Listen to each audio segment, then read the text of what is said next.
Hello, my friend. Welcome back to Sleepy Old World. Come on in, get yourself settled. Before we go anywhere tonight, let me say this quickly and then I promise I will leave it be. If these stories have become a little piece of your evening, and like truly means more than you would ever guess. And subscribing simply means this quiet little corner will be here waiting for you tomorrow night, and the night after that, without you ever having to go searching for it again. That is really all it is, just a small act of kindness between us so I can keep this going. What I would truly love to know is where you are tucked in and listening from tonight. Leave it down in the comments. I read every single one, always. All right, love. Let those shoulders finally soften wherever they have been carrying the day. Are you comfortable? Good. Let's begin. Forget the market stalls for a moment, the noise, the mud in the street. That is not where tonight begins. Tonight begins somewhere quieter, somewhere lit by candlelight instead of morning sun, in a room that smells faintly of rosewater and warm beeswax. Maybe she is young, still new to the rhythms of this particular house, still learning how long it actually takes to be made ready for a single ordinary evening. Maybe she is older, and none of this feels like effort to her anymore, only habit, the way brushing your own hair might feel to you.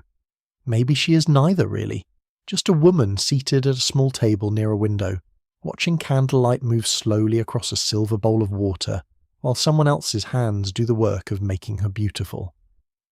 Her face has not been touched by daylight yet, not properly. She's been awake for over an hour already, and in all that time she has not once seen her own reflection clearly.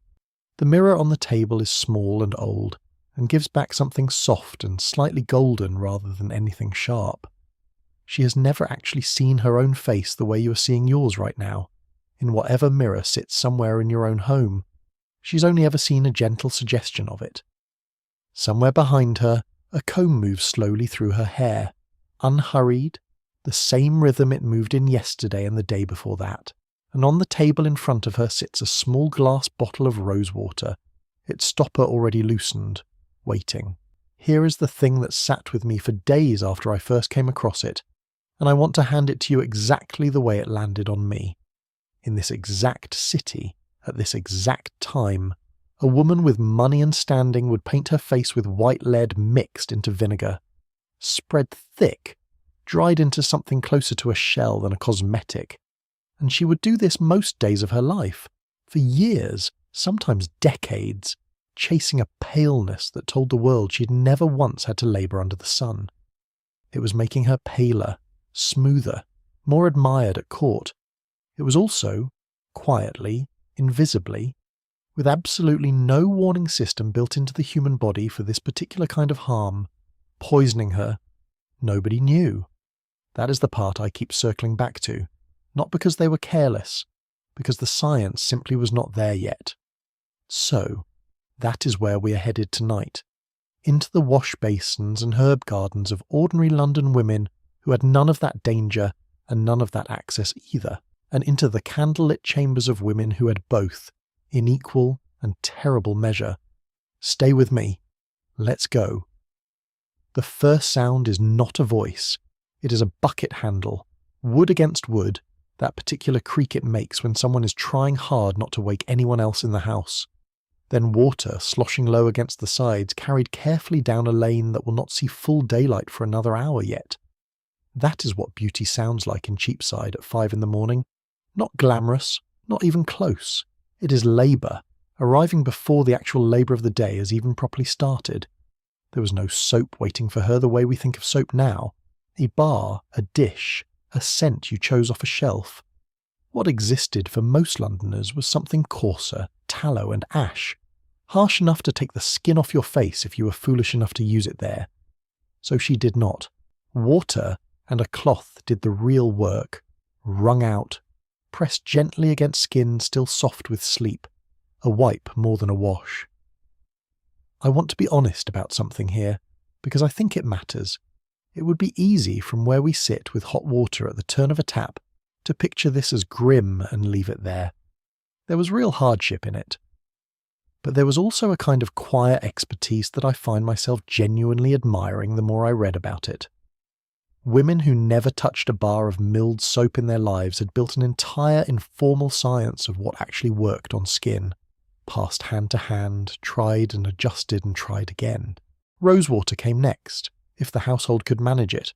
Homemade with a still and a rosebush out back, or bought in small amounts from an apothecary a few streets over. Patted onto the throat and cheeks. It tightened the skin a little, and it left something behind that no amount of city air could immediately erase. A scent that was, for an hour or two at least, entirely her own choice rather than the city's. And the city needed masking. Badly. London by this point had grown well past anything its narrow medieval streets were built to hold. Waste ran in open channels down the middle of more lanes than anyone wanted to admit. The Thames, which supplied both drinking water and somehow waste disposal for a population that had long since outgrown that arrangement, carried a smell in July that visitors from the countryside wrote home about, and not kindly. Against that, a woman patting rosewater onto her wrists before stepping outside was not vanity in the way we might dismiss it now. It was closer to a small, determined act of reclaiming her own presence from a city that mostly smelled of itself. For the skin itself, beyond washing, there was a whole informal pharmacy built from things simply lying around a household that kept animals, or a garden, or a neighbour willing to trade. Lard, rendered from pig fat, kept in a small pot near the hearth, the same fat that might go into a pie crust later that week, doing double duty the way most things in a Tudor kitchen were made to. Honey, when it could be spared, mixed with a little milk or oatmeal and left on the face. Herbs mattered more than you might expect, and this is where the tiny yards behind even modest houses earned their keep.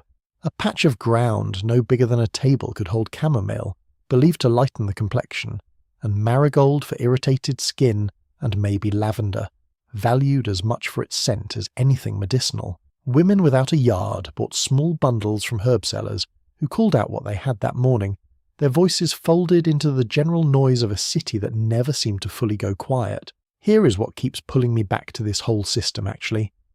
How much of it depended on knowledge that lived only in memory and in hands, passed mother to daughter, mistress to servant, neighbour to neighbour across a shared wall. No pamphlets, no labels. Just what had been shown to you, tried by you, confirmed or contradicted through your own results over years. Some of it worked, probably. Some of it did nothing beyond the comfort of a ritual performed with care, and a little of it, we will get to this shortly, though it belonged mostly to a different class of woman, was actively dangerous. Hair was its own long negotiation with practicality. Washing it properly took more water than most households could easily spare for something considered less urgent than food, so most women washed their hair rarely by our standards. Sometimes once a month, sometimes less than that. Between washings, a comb worked through carefully, redistributing the natural oils, occasionally something absorbent pressed in and brushed back out. And above nearly everything else there was the coif, a simple linen cap, tied under the chin or pinned at the back, worn by women of almost every class for most of their waking hours. Practical, it kept hair clear of cooking fires and spinning wheels. Quietly social too. A married woman's hair belonged to her husband and her household, not the street, and the coif made that boundary visible without a single word ever needing to be said about it. Unmarried girls sometimes wore a single plait down the back instead, a small, specific signal everyone in the parish understood at a glance. I find that detail almost startling, honestly. An entire piece of social status, communicated by a scrap of linen and the position of a plait. No explanation required. We think of this era as formal, careful, full of elaborate spoken address. So much of it was actually silent, worn on the body, read in a single glance across a crowded lane. Clothing followed the same logic, practicality wrapped around meaning nobody had to spell out. Wool and linen dominated daily life for most London women. Wool for warmth, since the climate was damp more often than pleasant. Linen against the skin because it washed easier than wool, which mattered to a body already worked raw by daily labour. Colours ran toward the earthy end, browns, dull greens, a kind of muddy blue, not for lack of imagination, but because the dyes capable of a rich red or a true purple were expensive, sometimes wildly so, and in some periods restricted by law to people of higher rank entirely. Getting dressed on an ordinary morning was not choosing an outfit the way we would understand that phrase now. It was assembling a stack of practical layers, a linen shift against the skin, worn daily, washed when possible, because it was the easiest thing in the house to launder. Over that, a simple bodice, laced but rarely rigid. That particular architecture belonged mostly to wealthier women whose days did not involve bending over a washtub or reaching into a hot oven. A skirt, hemmed just enough to clear a filthy street, and over everything, if the weather demanded it, wool again, heavy, probably carrying a faint trace of wood smoke, because everything in a Tudor household eventually smelled like the fire that kept it alive. There were real difficulties underneath all of this too, ones no amount of rosewater could quite solve. Mirrors, for one.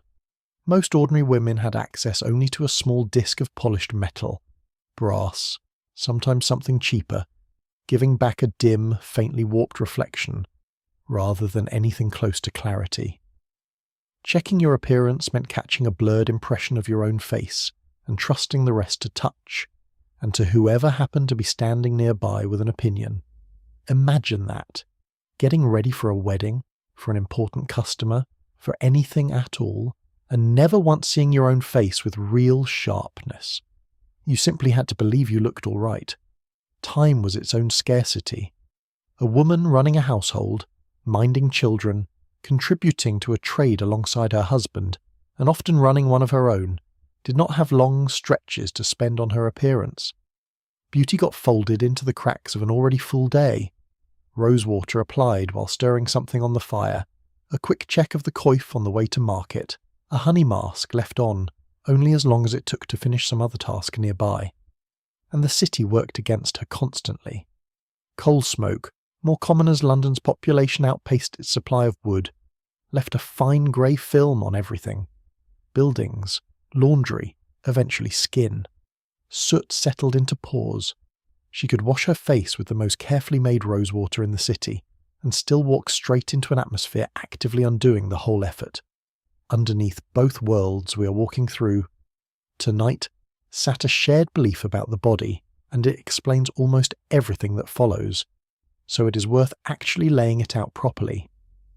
Tudor medicine, inherited largely from far older sources and still dominant in this century, held that the body was governed by 4 humours: blood, phlegm, black bile, yellow bile, and that health, temperament and appearance all depended on those 4 staying roughly balanced.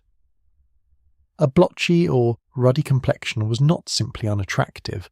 It was read as evidence, visible on the skin, that something inside the body had tipped out of harmony. Pale, clear skin was not only fashionable, it was proof of a body working correctly. That belief did something specific and rather heavy. Beauty and health were never fully separate categories in this world, not the way we sometimes try to separate them now. A woman with poor skin was not just judged less attractive, she was understood by the actual medical science of her own era to be somewhat unwell. That is a bigger weight to carry than simple vanity, and I think it deserves to be said plainly. Perfume connected every woman in this city, rich or poor, though the sophistication of what she could reach for varied enormously. London smelled the way any city smells when far too many people and animals and industries get packed into a space never designed to hold them, and nobody, whatever her income, could fully escape that. An ordinary woman might carry dried lavender tucked into her clothing, a small pocket of better air she could bring close to her face when the street grew unbearable. A wealthier woman might carry an actual pomander, sometimes silver, sometimes gold, filled with ambergris or musk or civet blended with something sweeter, an object that was jewellery as much as it was armour against a city that frankly stank in August. Now let us leave Cheapside for a while. Let us walk toward the river, toward the grander houses clustered near the seat of power, toward a version of London beauty running on an entirely different scale, with entirely different risks attached to it. Maybe she is the daughter of a minor noble family, newly arrived at court and still learning its rhythms. Maybe she has been there for years already, and the whole elaborate ritual we are about to describe has become as automatic to her as breathing. Whoever she is, her morning looks nothing like the one we just spent an hour inside. She does not wake to a bucket handle scraping stone. She wakes to a servant already moving quietly through the room, a lady's maid whose entire function within the household is bound up in this one woman's face and hair and body. This is the first and maybe the largest difference between the two worlds tonight. Beauty here was not squeezed into the cracks of a busy day.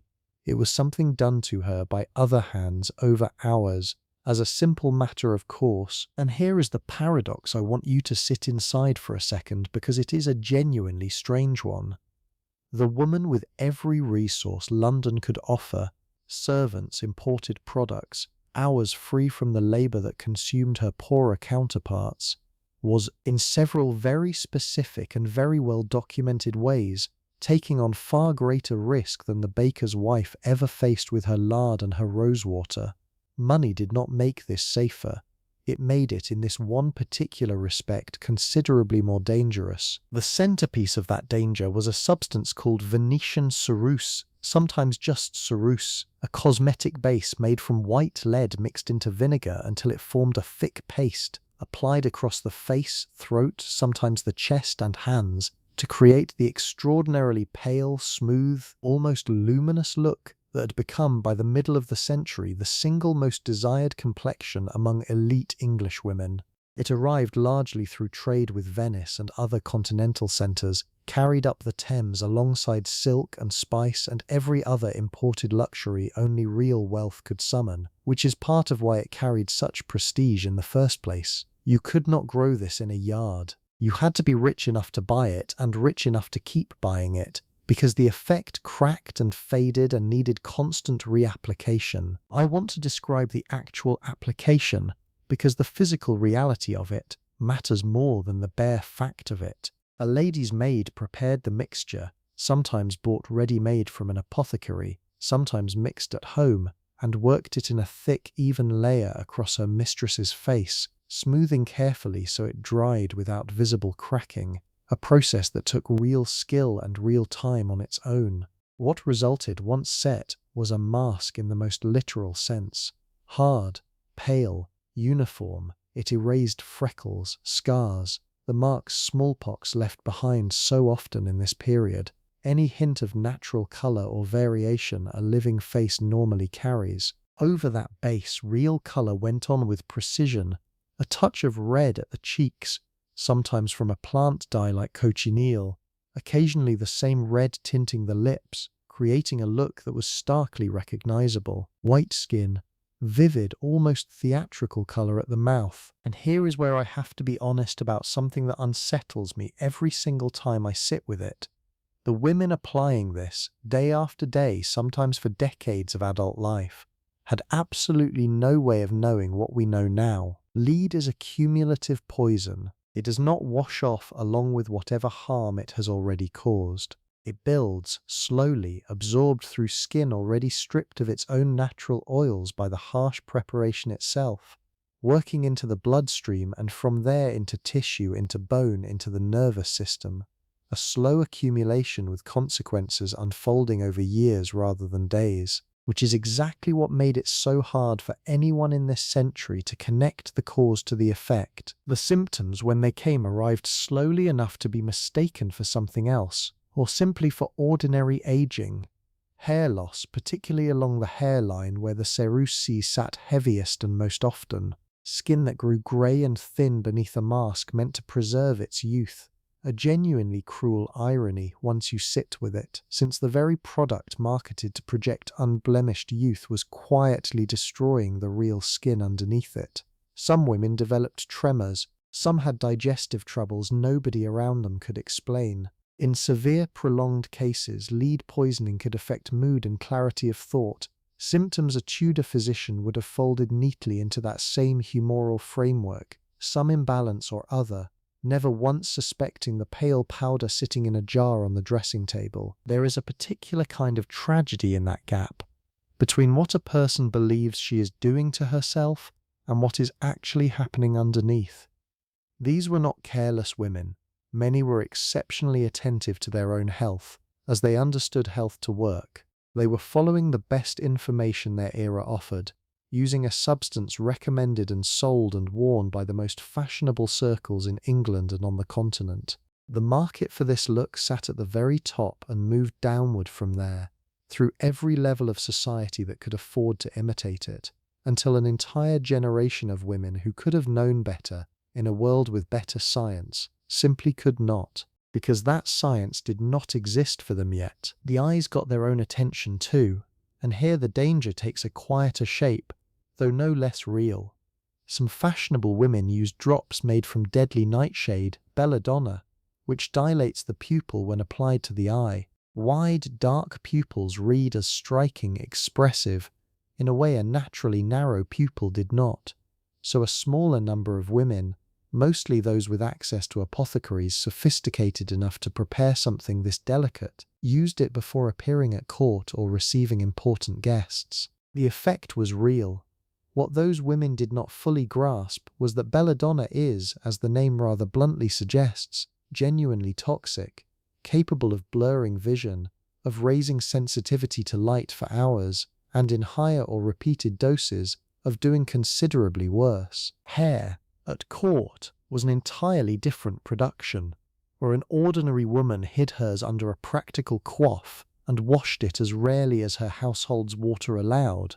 A court lady might spend genuine hours having her hair dressed by servants trained specifically for it. Elaborate structures built over a wire or padded frame, sometimes incorporating false hair or a full wig when a woman's own was thinning, from age, from illness, or, though nobody would have named it this way, from the slow damage of lead exposure along the very hairline the styling was meant to flatter. Colour mattered enormously, and fashion for much of this century leaned toward a particular reddish gold, closely tied to the Queen herself, which meant women across court tried, by whatever means available, to approximate it. Homemade dyes mixed from herbs, sometimes involving sulfur compounds strong enough to lighten hair with repeated harsh use.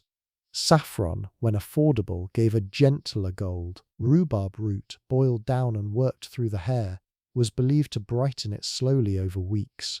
None of this was fast. A woman chasing a change in her hair colour was committing to a slow, faintly uncomfortable process that might take a full season to show, almost the opposite of what a single salon afternoon accomplishes now. The finished style was its own announcement. Hair pulled up, incorporating jewels, pearls, imported ribbon, sometimes an entire structure of wire and fabric supporting a headdress. Not a personal aesthetic choice so much as a walking demonstration of the household's wealth, of hours of skilled labour, of access to imported material a merchant's wife 3 streets over could never afford. Every pearl sewn into that hair carried a cost, and everyone at court, trained from childhood to read exactly this, understood precisely what it communicated about the family standing behind it. Clothing extended the same language across the whole body.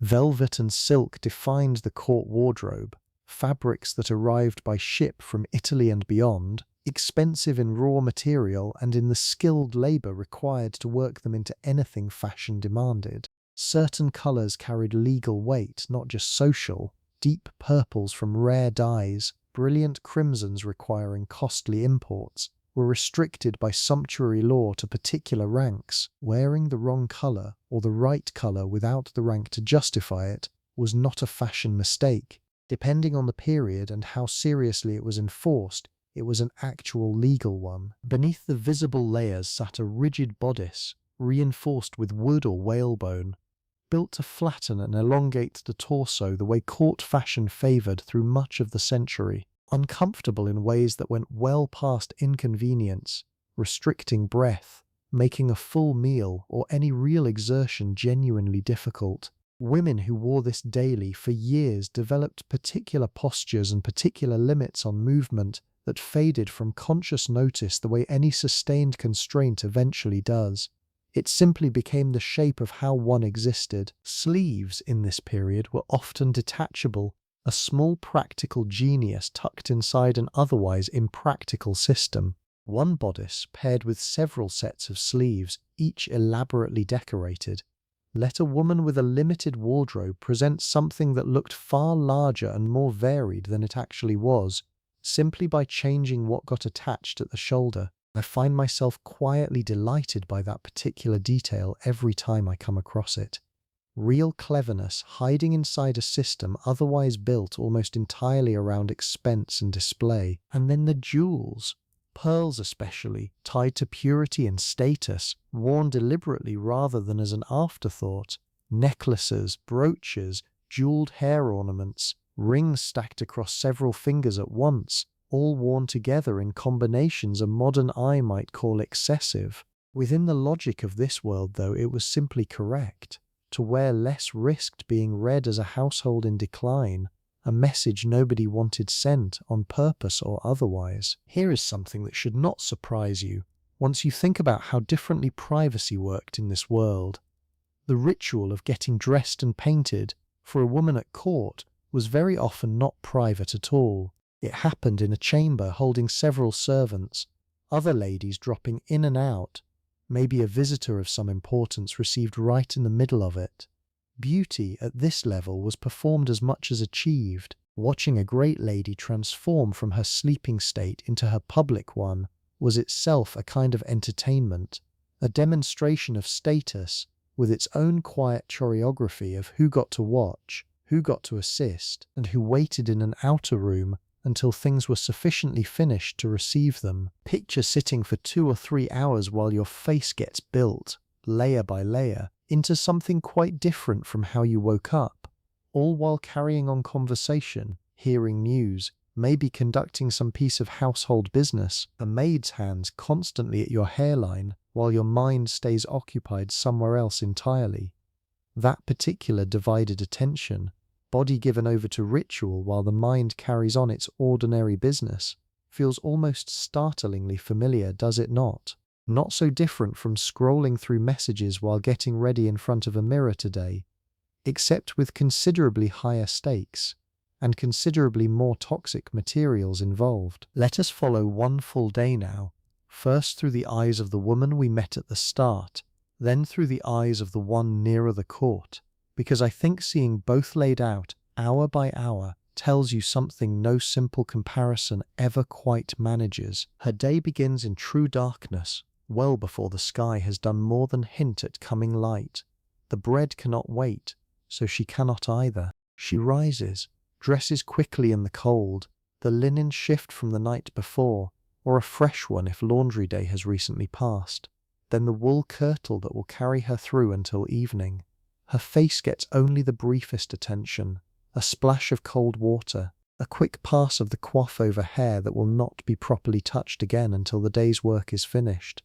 No time this morning for rosewater. The ovens are waiting, and a baker's household runs on a schedule set by dough and heat rather than by any woman's personal preference for how her morning ought to unfold. By full sunrise she is deep into the day's rhythm, flour on her hands, likely on her face too, wherever an absent-minded touch has left its mark, sweat beading near the oven's heat no matter how cool the air outside remains. This is not a day permitting much thought about appearance in any active sense, and yet appearance is still happening passively through the coif-keeping hair contained, through the dark kirtle chosen partly because it will not show flour and soot the way something paler would. Midday brings a brief, functional pause.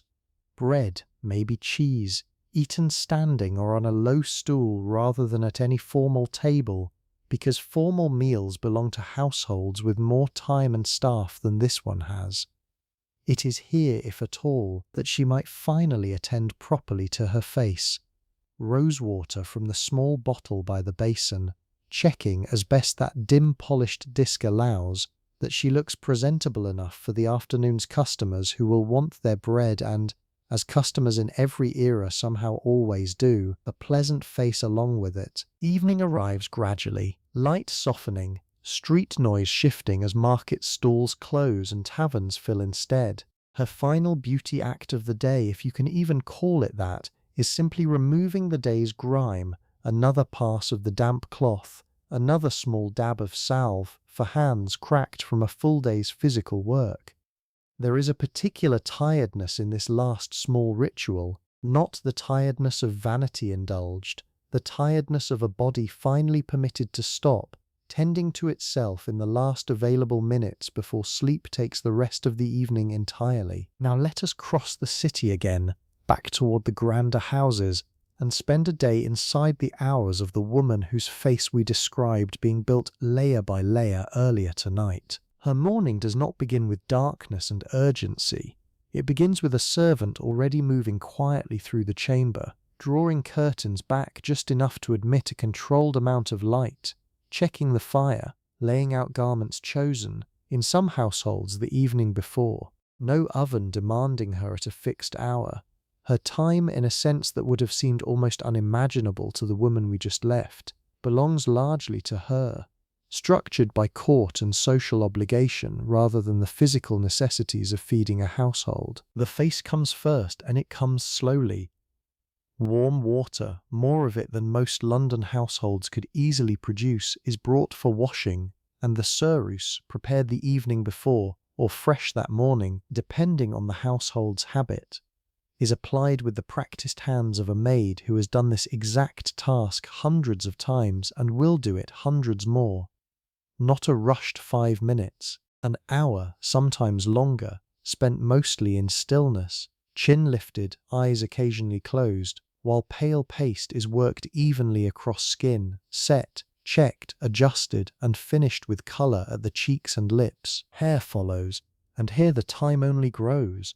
Depending on the occasion, another hour or more, sectioned, pinned, built over a frame, decorated with whatever pearls or ribbon or jewelled ornament the day calls for. Dressing comes last, its own considerable undertaking, the rigid bodice laced by a maid who knows exactly how tight her mistress prefers it, and exactly how much give to allow for a full day of breathing and talking and eating. By the time she is fully assembled, 3 or 4 hours may have genuinely passed since she first woke, an amount of time the woman across the city would have found almost impossible to imagine spending on her own appearance and nothing else. And here it is worth pausing, not for some tidy conclusion, but just to notice something quietly uncomfortable underneath all this careful description. All that time, all that labour from other hands, all that expense in imported material, produced a face that was in a very real and measurable sense being slowly poisoned by the very process meant to perfect it. The baker's wife, rushing through her few minutes of rosewater and lard between one task and the next, was in this one specific and rather startling way safer than the woman with every resource London could offer her. Her afternoon moves into the actual business of court, receiving visitors, maybe attending upon someone in the royal household, navigating an elaborate social choreography of careful greetings and precise address, subtle competitions of dress playing out constantly beneath ordinary conversation. Her appearance, so carefully constructed that morning, is now doing its actual job, communicating status and taste and access to resources to everyone she meets, each of whom is reading her just as carefully as she is reading them. Evening might bring music, dancing, an extended meal with its own elaborate service, and through all of it her face requires small ongoing maintenance, a maid touching up faded colour, smoothing a section of ceruse that has started to crack from hours of talking and expression, and the ordinary movement of a human face going about its day. Invisible labour, happening just beneath the surface of an evening that looks, from outside, effortlessly elegant. When the day finally ends, removal begins, and this too is worth describing, because it reveals what the finished look conceals entirely. The ceruse does not simply rinse away, it needs oil sometimes, or a specific preparation to lift the paste without scrubbing skin already under real stress. Beneath it, once off, is a face that has spent an entire day sealed away from air, from its own oils, from anything resembling ordinary function. Redness sometimes greets the cloth, occasionally, over years, something worse than redness, though neither she nor her maid would have understood what they were actually looking at, or why it kept appearing more persistently each year. Bathing deserves its own honest look, because I think it is one of the most misunderstood parts of this whole period, and the truth sits somewhere different from either extreme you might have heard repeated online. Full immersion bathing was rare across every level of society, though the reasons differed depending on where you stood. For the ordinary Londoner, the barrier was overwhelmingly practical. Heating enough water for a tub took fuel and time, neither of which a household had much spare of.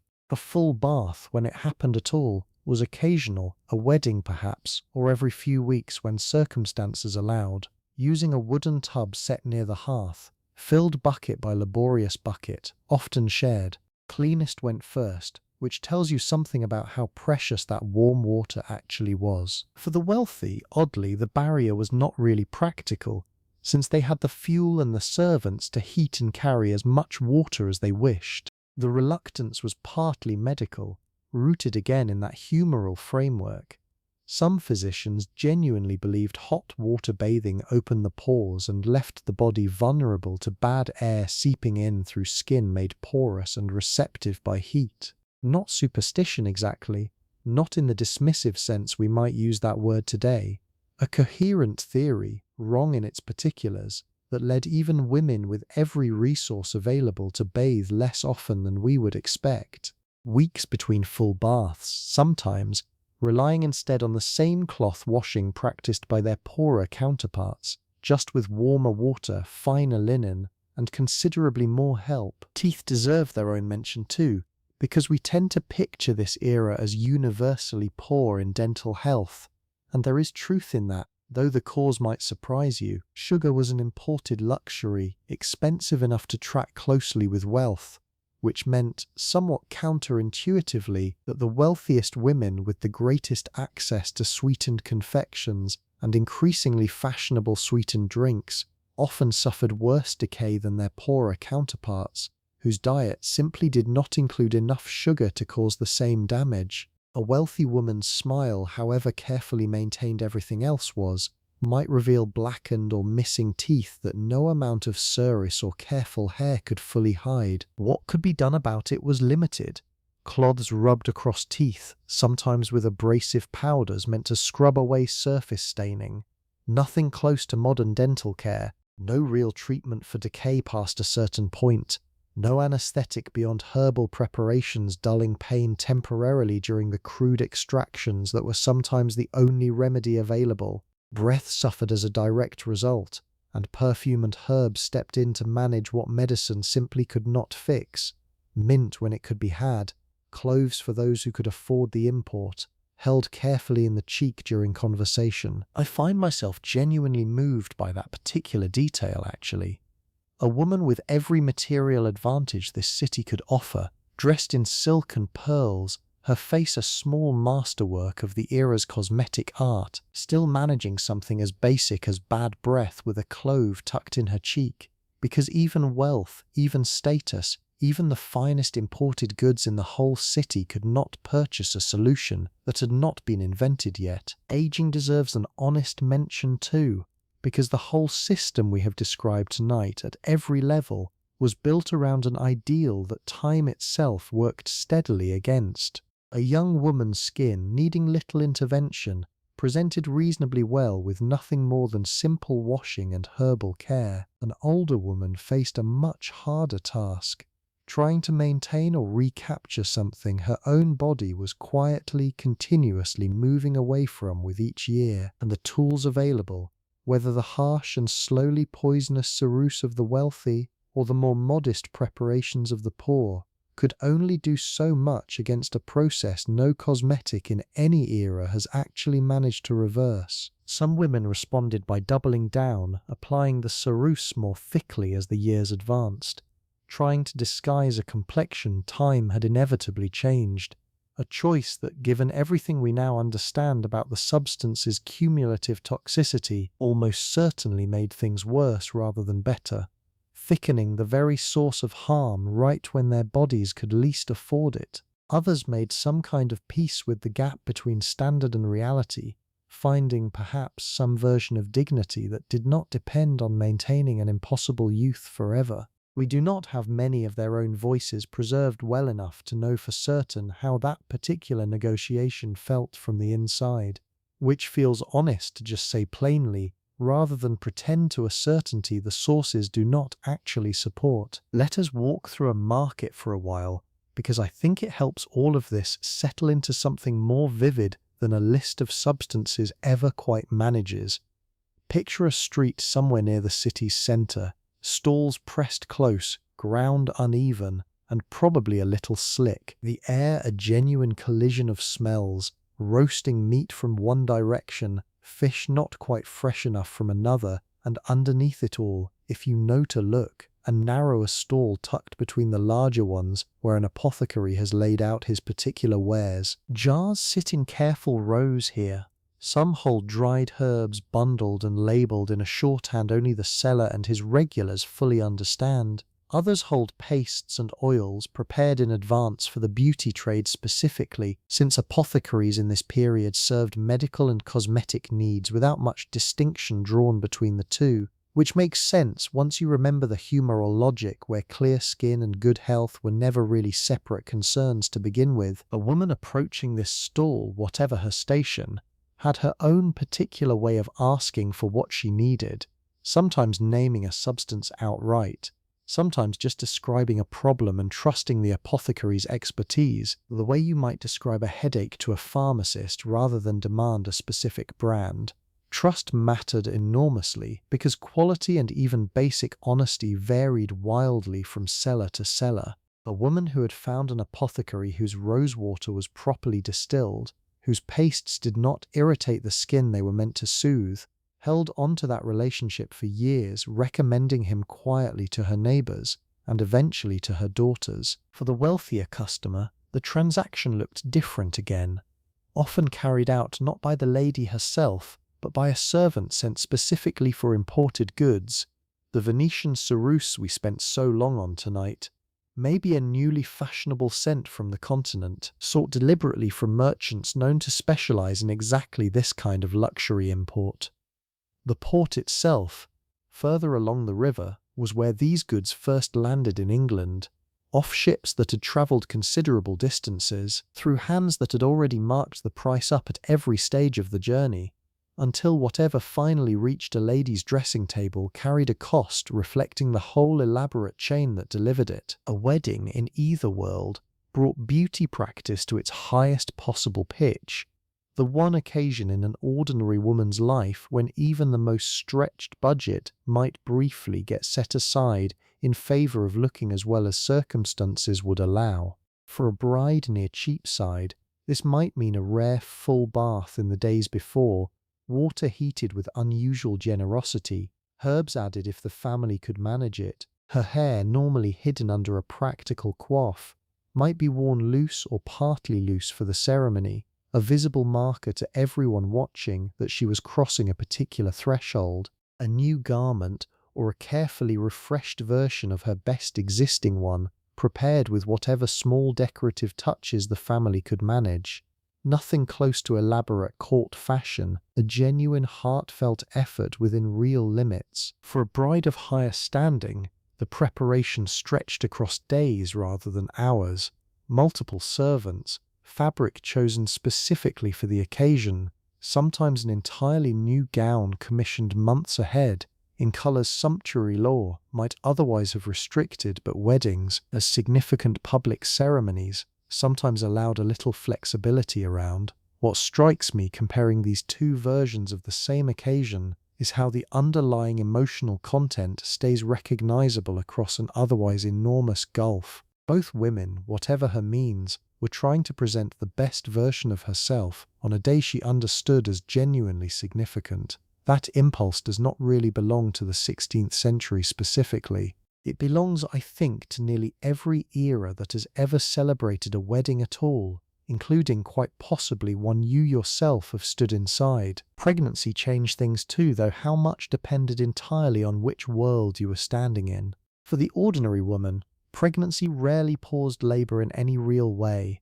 and beauty practice, already minimal, shrank further as energy went almost entirely towards simply carrying a child while continuing to work. Certain herbs got avoided out of caution, others favoured specifically for expectant mothers. A whole quiet body of inherited wisdom, some genuinely useful, some almost certainly superstition, passed from an older woman to a younger one facing this for the first time. For a court woman, pregnancy brought its own tension, since the tightly laced bodice grew increasingly uncomfortable and eventually impossible to wear as things progressed, forcing a temporary, sometimes quietly resented shift away from the fashionable silhouette that had defined her public presentation up to that point. Looser garments, still elegant, still appropriate to rank, but visibly different, marked a pregnant woman to everyone at court, in a way the usual architecture of fashion simply could not disguise. The season shaped things too, since London's weather, damp through much of the year, punishing in its own way during both extremes, never let anyone forget about her skin for long. Winter brought chapping, hands and faces reddened by cold wind and the drying effect of sitting too close to smoky fires, a combination that could leave skin genuinely painful by the coldest weeks. Summer carried the opposite worry, sun and freckling running directly against the pale ideal that dominated at every level of this society. Wide hats when they could be afforded, veils, thin fabric held across the face outdoors. For a woman who had to labour outside regardless of season, the sun's effect on her skin was simply an unavoidable cost of her work, one the era's beauty standard openly judged, however unfair that plainly was, given she had no real choice in the matter at all. There is one more detail about the fashionable face of this period I have been saving, because it might be the strangest one of all. Stranger even than the lead paste in its own quiet way. The ideal forehead among fashionable women in the later part of the century was high, not naturally high, deliberately heightened through careful plucking or shaving of the hairline itself, sometimes back several finger widths from where hair would naturally grow, along with the eyebrows, which fashion of the moment preferred thin, sometimes nearly gone entirely, leaving a smooth, pale, elongated stretch of forehead that period portraits show again and again once you know to look for it. Think about the actual physical process for a second, because it deserves more than a passing mention. A woman, or more likely her maid on her behalf, carefully removing hair strand by strand along the hairline, repeated regularly to maintain the effect as new growth inevitably appeared, all in pursuit of a facial proportion considered, for reasons rooted partly in continental aesthetic theory of the period, more elegant, more suggestive of breeding than a natural, lower hairline would have conveyed. A beauty standard almost entirely disconnected from anything we would recognize as fashionable today, and yet it commanded exactly the same kind of serious, sustained effort that any beauty standard commands from the women living under it, in any era, including, I suspect, several standards you yourself have quietly gone along with, without necessarily thinking too hard about where they came from. Hands got their own particular attention among women of standing, since a lady's hands, unlike a working woman's, were meant to look soft, pale, entirely untouched by labour, visible proof, much like her painted face, that she did not need to work with them at all. Gloves protected hands from sun and weather when she ventured outdoors, and various preparations, almond oil when it could be sourced, sometimes mixed with a bit of the same white lead compound used on the face, though usually gentler, were worked into the skin to maintain the pale, smooth look fashion demanded. Rings worn in numbers that would strike a modern eye as excessive drew further attention to hands kept idle enough, in the visible sense at least, to display that much jewellery without apparent inconvenience. Contrast that with the hands we described so much earlier tonight, cracked from cold and flour and hot pans, treated with lard not for elegant display but for basic function, to stop skin splitting painfully at the knuckles during the coldest months. Hands in this world told you almost everything about a woman's station at a single glance, before she had said a word, and everyone in London, rich and poor, knew exactly how to read that particular signal without ever needing it explained. Mirrors deserve a little more room too, especially once we cross back into the wealthier world.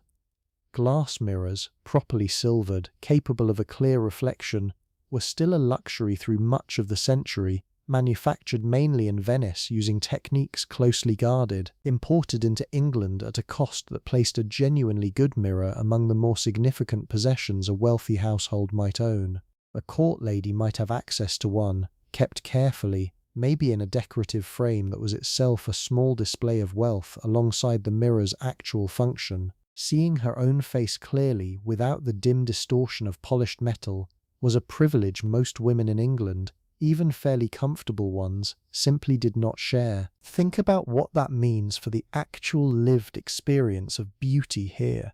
A court lady, having her face built up in layers of ceruse and colour, could at least check the finished result against a true reflection, see exactly how the paint had settled, where it needed adjusting. The baker's wife, applying her own more modest routine, worked almost entirely by feel, by the reactions of people around her, never quite certain, in the visual sense we take completely for granted now, exactly what she actually looked like to someone standing across from her. Linen, and the washing of it, deserves a mention here too, since clean linen worn against the skin functioned as a kind of substitute for the full bathing so many households, wealthy and poor alike, engaged in only rarely. The theory held that clean linen actually drew impurities and sweat away from the skin in a way not entirely unlike bathing itself, meaning frequent changes of the shift or shirt worn nearest the body mattered enormously for cleanliness and health, even in households where full immersion happened only occasionally.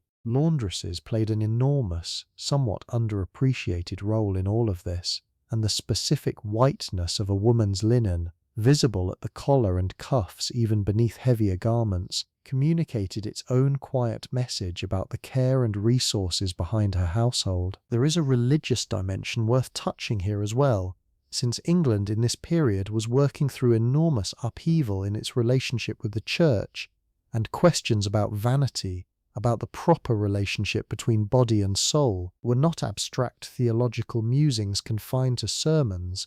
They were genuinely live questions shaping how women thought about their own beauty practice. Some preachers spoke fairly directly against excessive attention to appearance, framing heavy cosmetics as a kind of dishonesty, a painted lie laid over what God had actually made, a concern echoing in its own way the medical worries about the gap between a painted face and the truth beneath it. It did not stop the practice, as we have already established. It added one more layer of tension to it.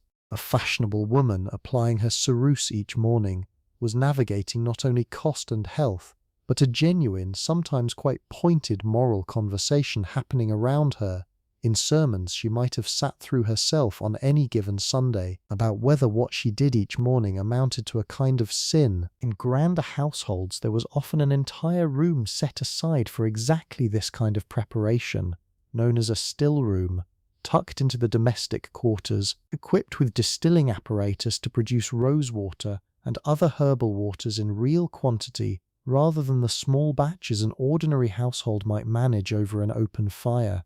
The mistress of the house, or more often a trusted senior servant working under her direction, oversaw the production of these waters and salves and simple medicines, following recipes recorded, when the household included someone literate enough to keep such records, in books passed down through generations, each woman adding her own corrections in the margins over the years. Let me describe one of these recipes properly, the way it might actually have been followed on an ordinary afternoon, because the specificity of it brings the whole practice to life in a way general description never quite manages.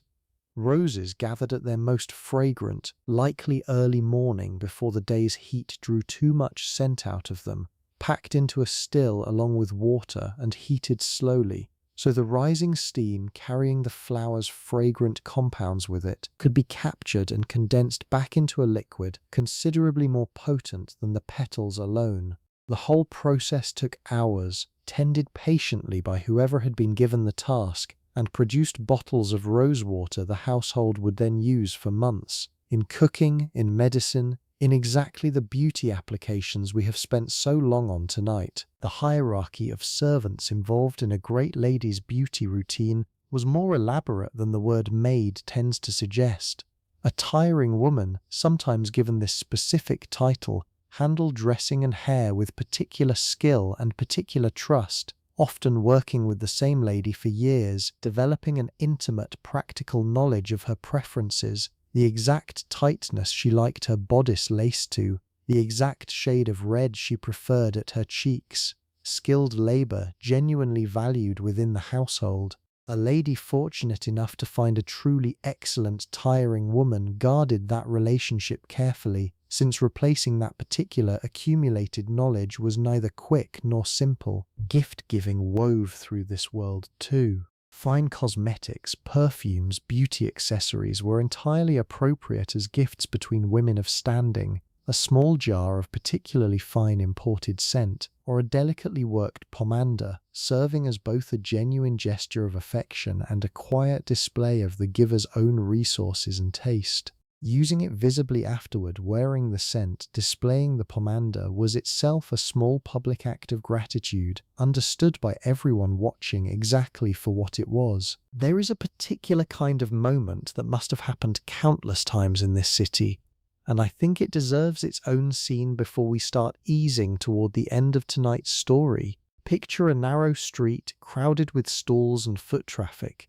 When the sound changes, wheels on cobbles, a rhythm ordinary carts did not produce, and everyone nearby understands, before they have even turned to look, that someone of real standing is passing through their part of the city. Maybe our baker's wife is at a stall when this happens, flour still on her hands, and she straightens or steps back to allow the passage, catching, if the moment is right, a brief glimpse of a pale, painted face beneath an elaborate arrangement of hair, framed in fabric she could never afford, moving through her world without truly touching it, an entirely separate version of womanhood, passing within arm's reach, existing, in every practical sense, on the other side of a distance that simply could not be crossed. What did she feel watching that?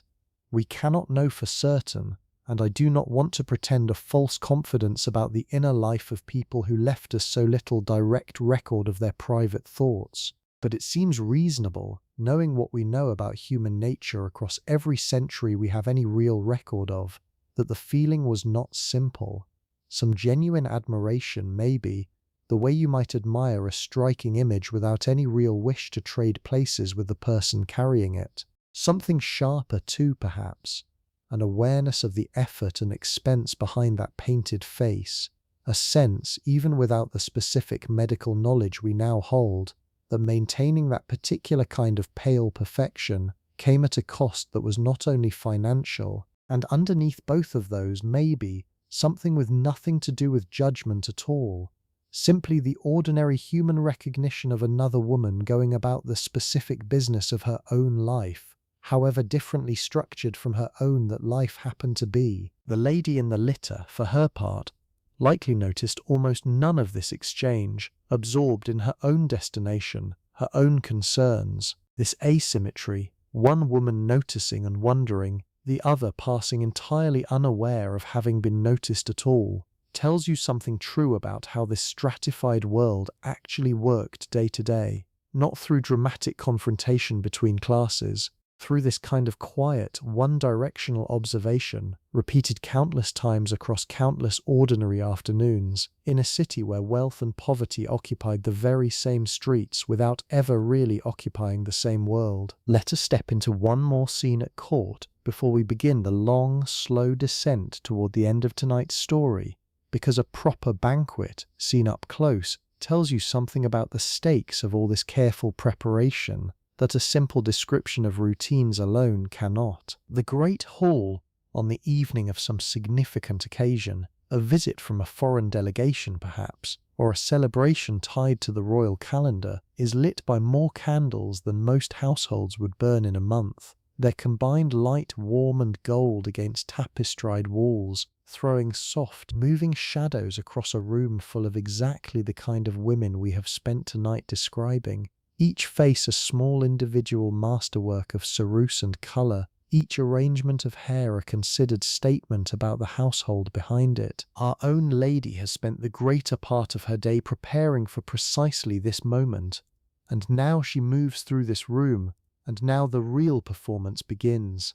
conversation conducted with careful attention to precedence and propriety, alliances quietly reinforced or tested through the specific warmth or coolness of a greeting, all of it happening beneath the surface of what looks to a casual observer like simply elegant social gathering. Her face under candlelight specifically behaves differently than it might in flatter daylight, the ceruse catching and holding the warm glow in a way that was in fact part of the entire calculated effect, since candlelight flatters pale skin in a manner harsher daylight sometimes does not. Food moves through the hall in courses a modest London household could not have imagined attempting even for a wedding, and here two small beauty considerations intersect with the evening's larger performance, since eating carefully without disturbing lip colour or risking a stray crumb catching in an elaborate collar required its own quiet, practiced discipline women of this world learned early and maintained without apparent effort,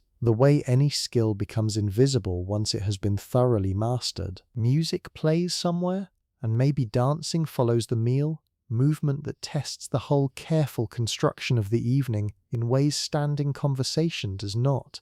The rigid bodice constraining exactly how deeply she can bow, the elaborate hair requiring a certain deliberate carefulness of head movement lest a pin work loose. Every part of this evening had been anticipated in some fashion by the hours of preparation that preceded it. By the time it finally winds down, hours after it began, a particular kind of exhaustion settles over her, nothing to do with physical labor the way the baker's wife would recognize it, and everything to do with the sustained, careful performance of an entire evening spent being watched, evaluated, read by dozens of eyes trained since childhood to notice exactly the details we have spent tonight discussing. I keep thinking as we move toward the close about how much of what we have discussed survives in altered, often unrecognizable form, in habits we still practice without a second thought. The impulse behind rosewater has never really left us, has it? Even if what sits in a bottle on a bathroom shelf today bears little resemblance to what a Tudor apothecary distilled, the impulse behind concealing imperfection with something pale and smooth has never left us either, even though we now understand with a clarity those women could never have possessed exactly what ingredients to avoid. We still chase pale, even skin in some circles, sun-bronzed skin in others. The specific standard shifts the way it always eventually shifts, while the underlying pressure to meet whatever standard currently holds sway remains remarkably, almost eerily constant. What has changed most, sitting with all this at the end of a long evening, is not really the underlying impulse. It is our capacity to understand what we are doing to ourselves in service of it. We know now, in a way no one in Tudor London possibly could, exactly what Lee does to a body over years of exposure. We have regulation, however imperfect, designed specifically to catch and prevent exactly the kind of slow, invisible harm that ceruse caused for generations of women who trusted it completely.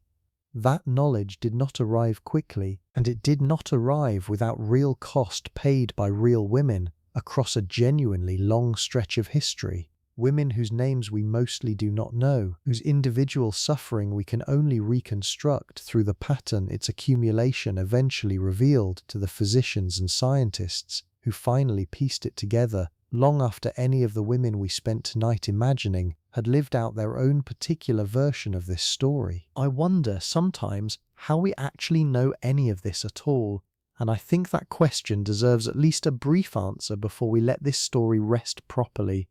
Much of what survives comes from household recipe collections, kept in still rooms, passed down through families literate enough to record them, offering us actual instructions, in the words of the women or household managers who used them, for preparing everything from rosewater to more elaborate pastes. Portraits, filtered through a painter's flattering hand, still tell us something true about what fashion of a given moment actually pursued.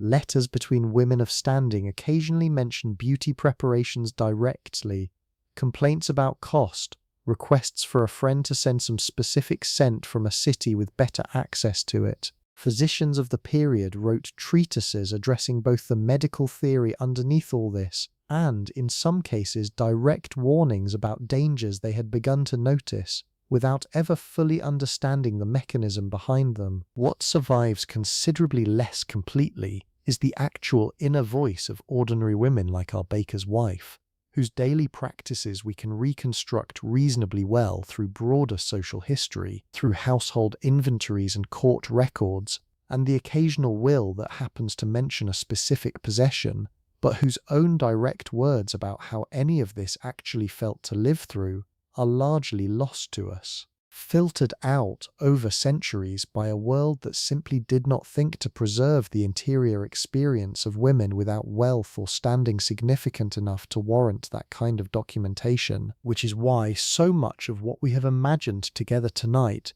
particularly the emotional and interior experience of these women, has necessarily involved a certain amount of careful, informed imagination built on top of genuine historical fact. We know what these women likely did in considerable and reliable detail. We can only reasonably infer through the lens of our own shared humanity across this considerable distance of time how it might actually have felt to live inside those routines day after day for an entire lifetime. That combination, careful fact paired with careful, humble imagination, is really the only honest way to tell a story like this one. I mentioned smallpox briefly tonight, and I want to return to it now because it explains something important about why the ceruse held such a powerful grip on fashionable society. Beyond simple preference for pale skin, smallpox moved through Tudor England with real, terrible regularity, and survivors, when they survived at all, were frequently left with visible scarring,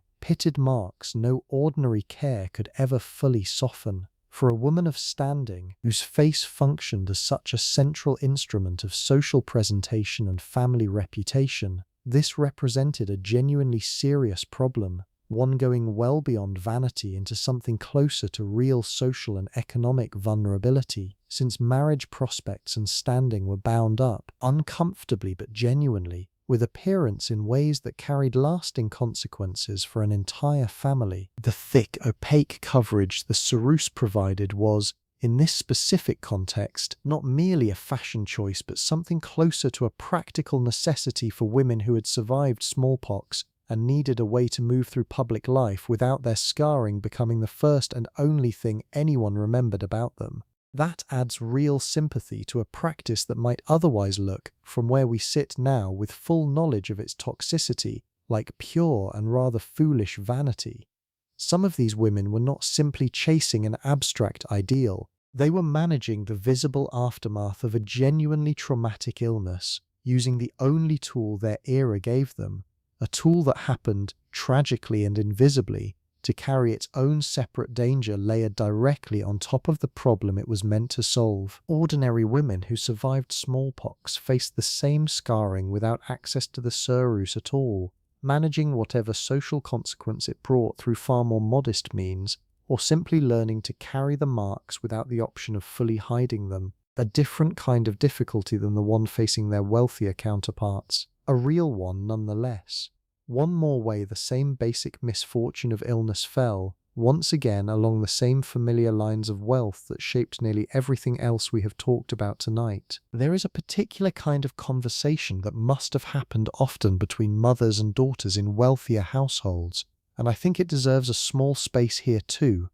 A young woman preparing for court life for the first time, maybe 14, maybe 15, would have been taught the whole system we have discussed tonight not as isolated facts, but as a complete integrated way of moving through the world, her mother or an older relative walking her through each stage, the ceruse, the careful hand needed with belladonna if her family's circle used it, the elaborate hair, the postures and gestures appropriate to her exact rank. This teaching would not have felt, to either of them, like instruction in vanity for its own sake. It would have felt like something closer to survival preparation, equipping a young woman with the tools she would need to make her way through a genuinely competitive and consequential world where marriage prospects and a lifetime of standing could hinge on exactly how well she managed to present herself during these crucial early years. A mother watching her daughter apply ceruse for the first time was not thinking about lead poisoning, a concept entirely outside anything she had available to think with. She was thinking about her daughter's future, about the specific, very real ways a well-managed appearance could open doors that would otherwise stay firmly closed. These were not foolish women teaching their daughters foolish lessons. They were, within the actual constraints their world offered, doing something that looked very much like responsible parenting, preparing a daughter as thoroughly as they could, using the best available knowledge of their own time, exactly the way any parent in any era tries to prepare a child for the world that child will actually have to live in, rather than some idealized one that does not exist yet. The equivalent conversation in the Cheapside household looked different in its content, but not, I think, in its underlying spirit. A mother teaching her daughter which herbs soothed irritated skin, how to prepare rosewater, how to manage the practical realities of hair and hygiene within limited water and limited time, was doing the same fundamental thing, handing the next generation whatever tools seemed most likely to help her survive her own particular difficult version of this world. There is also a physical vocabulary worth mentioning, one we have only touched on tonight. The actual language of gesture and posture that accompanied all this careful presentation. A court lady, having spent so many hours on her appearance, was also trained, often from a young age, in a whole accompanying set of movements. How to hold a head to display an elaborate hairstyle without appearing to strain for it. How to walk so heavy skirts moved gracefully rather than dragging awkwardly. How to extend a hand in greeting in a way that showed off both the paleness of her skin and whatever rings she wore, without the gesture looking calculated. This training began early and continued in subtle ways across a woman's whole life at court, since standards shifted gradually and her own habits needed to shift right along with them. The baker's wife moved through her own world with an entirely different physical vocabulary, one built not around display but efficiency, the particular practiced economy that comes from years of repetitive labor, reaching for a hot pan without wasted motion, carrying a full bucket with a balanced gait that avoided spilling a drop across an uneven street. This too was a kind of mastery, every bit as real and every bit as hard-won as the court lady's careful grace, though it was read entirely differently by the people who watched it.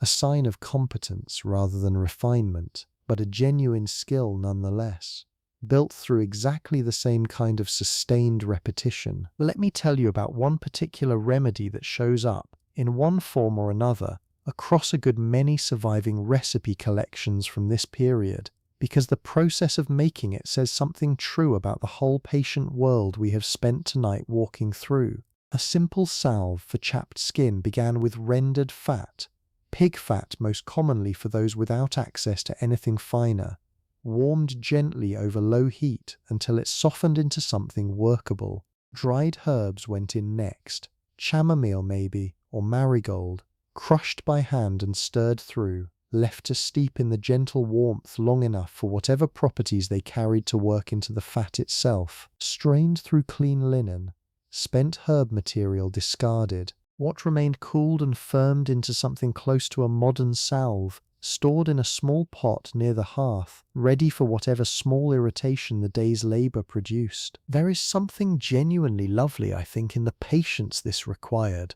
The slow warming, the careful straining, the willingness to spend real time on something that could have been skipped entirely in favor of plain, unenhanced lard. A woman who took this extra care was making a small deliberate choice to treat her own body with more attention than the bare minimum required. Wealthier households might substitute almond oil for pig fat, a lighter result more suited to delicate sensibilities, but the underlying process, the patient infusion of herb into fat, stayed recognizably the same act across every level of this society. Fabric deserves a closer look too, because the physical experience of wearing velvet or silk was so different from wool or linen that it shaped a woman's whole relationship with her own body. Velvet, dense and soft under the hand, carried a particular weight that draped differently than anything a poorer household could touch, catching light in a way plain wool never could. its pile responding visibly wherever a hand had recently passed across it.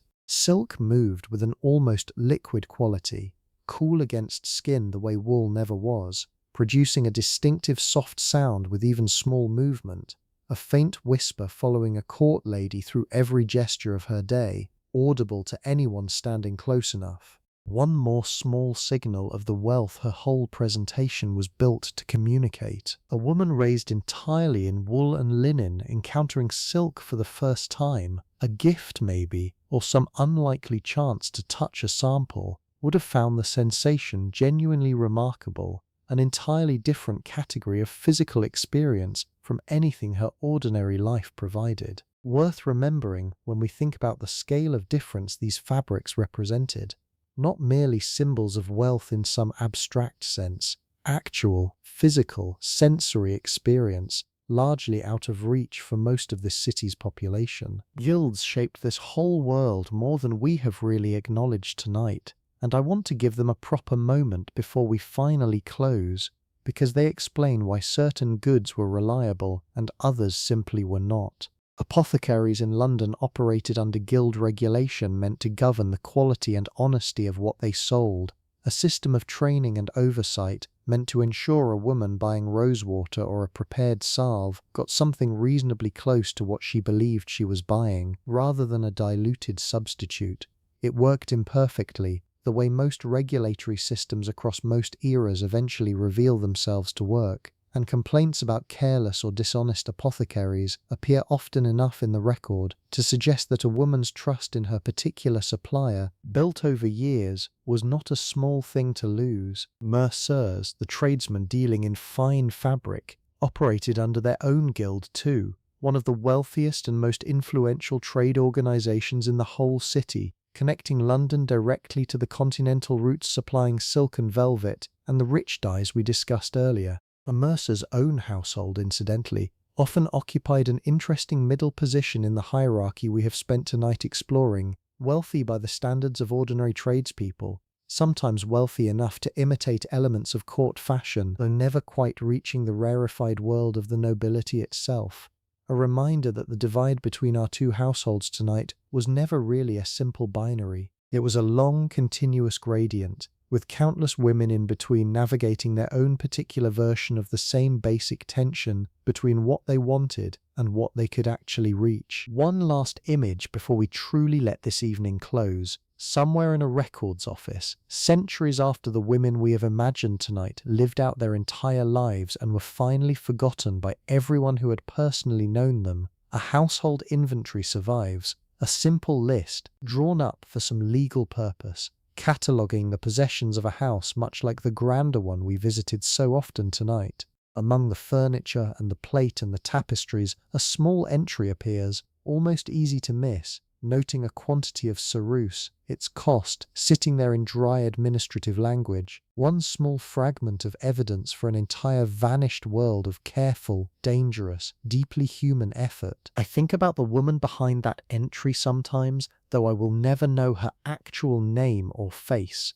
Whether her hairline had already begun to thin by the time that inventory was recorded, whether some quiet corner of her had any private sense that her careful morning ritual might not be entirely safe. She is gone now, has been gone for centuries, along with everyone who ever watched her dress for an evening at court, everyone who ever complimented the particular pale smoothness of her complexion. All that remains is this one dry administrative trace, a quantity, a cost, recorded for a purpose that had nothing to do with remembering her as a person at all. And yet here we are doing exactly that, taking that small fragment and everything else we have gathered tonight, the recipe books, the portraits, the physician's warnings, the household accounts, and building from it something that at least gestures toward the actual, lived, breathing reality of a woman who spent real hours of her real finite life on exactly the rituals we have spent this whole evening describing. That feels like a small, worthwhile thing to have done together, however imperfectly, however filtered through centuries of loss and the ordinary erosion time works on every one of us eventually, regardless of how carefully painted or how plainly presented our own particular face happened to be. Let us slow all the way down now, the way the night itself always eventually slows, and spend these next long stretches simply sitting inside the quietest hours of both households. There is nothing left to explain at this point, only something left to feel. In the small house near Cheapside, the fire has burned down to little more than a low bed of embers, giving off a faint orange glow that barely reaches the corners of the room anymore. The whole house has settled into the specific, particular silence of a place where everyone has finally stopped moving. Somewhere beneath a shared blanket, our baker's wife lies with her hair loose for these few hours, her hands finally still after a full day of constant motion, resting against rough linen that has absorbed, over years of use, some permanent trace of wood smoke and flour no amount of washing has ever quite managed to remove. Her breathing has slowed into the long, even rhythm of genuine sleep. Whatever small vanities occupied her waking hours, the rose water, the careful coif, the lard worked patiently into cracked hands, none of it touches her now, in this specific, unguarded hour where she is simply a body at rest, indistinguishable in the darkness from any other sleeping body in any other century. Outside, the street has gone as quiet as it ever manages to get.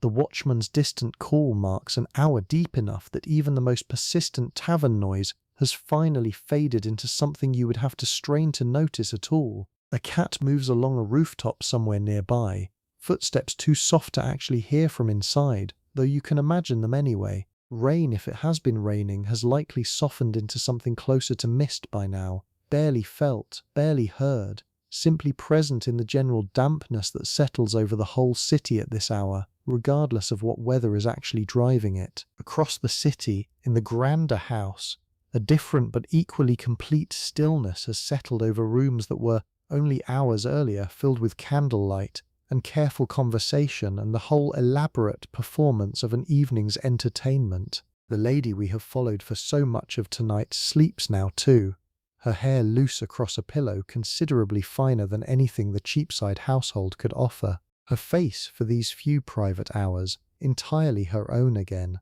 No ceruse, no careful colour, nothing between her actual skin and the cool night air moving faintly through whatever gap has been left in the heavy curtains. It is a strange, rather beautiful thing to consider, lying here at the end of this long story, that in sleep, this one specific and universal state, the enormous gulf we have spent tonight carefully mapping between these two women simply dissolves. Neither one is painted now, neither one is performing, neither one is being watched, evaluated, read for the specific signals her appearance was so carefully built to send throughout every waking hour of her day. They are, in this hour, simply two women asleep in the same city, breathing the same damp London air, carrying the same basic human need for rest that no amount of wealth or poverty has ever managed to meaningfully alter across the whole long history of our species. I find something genuinely comforting in that.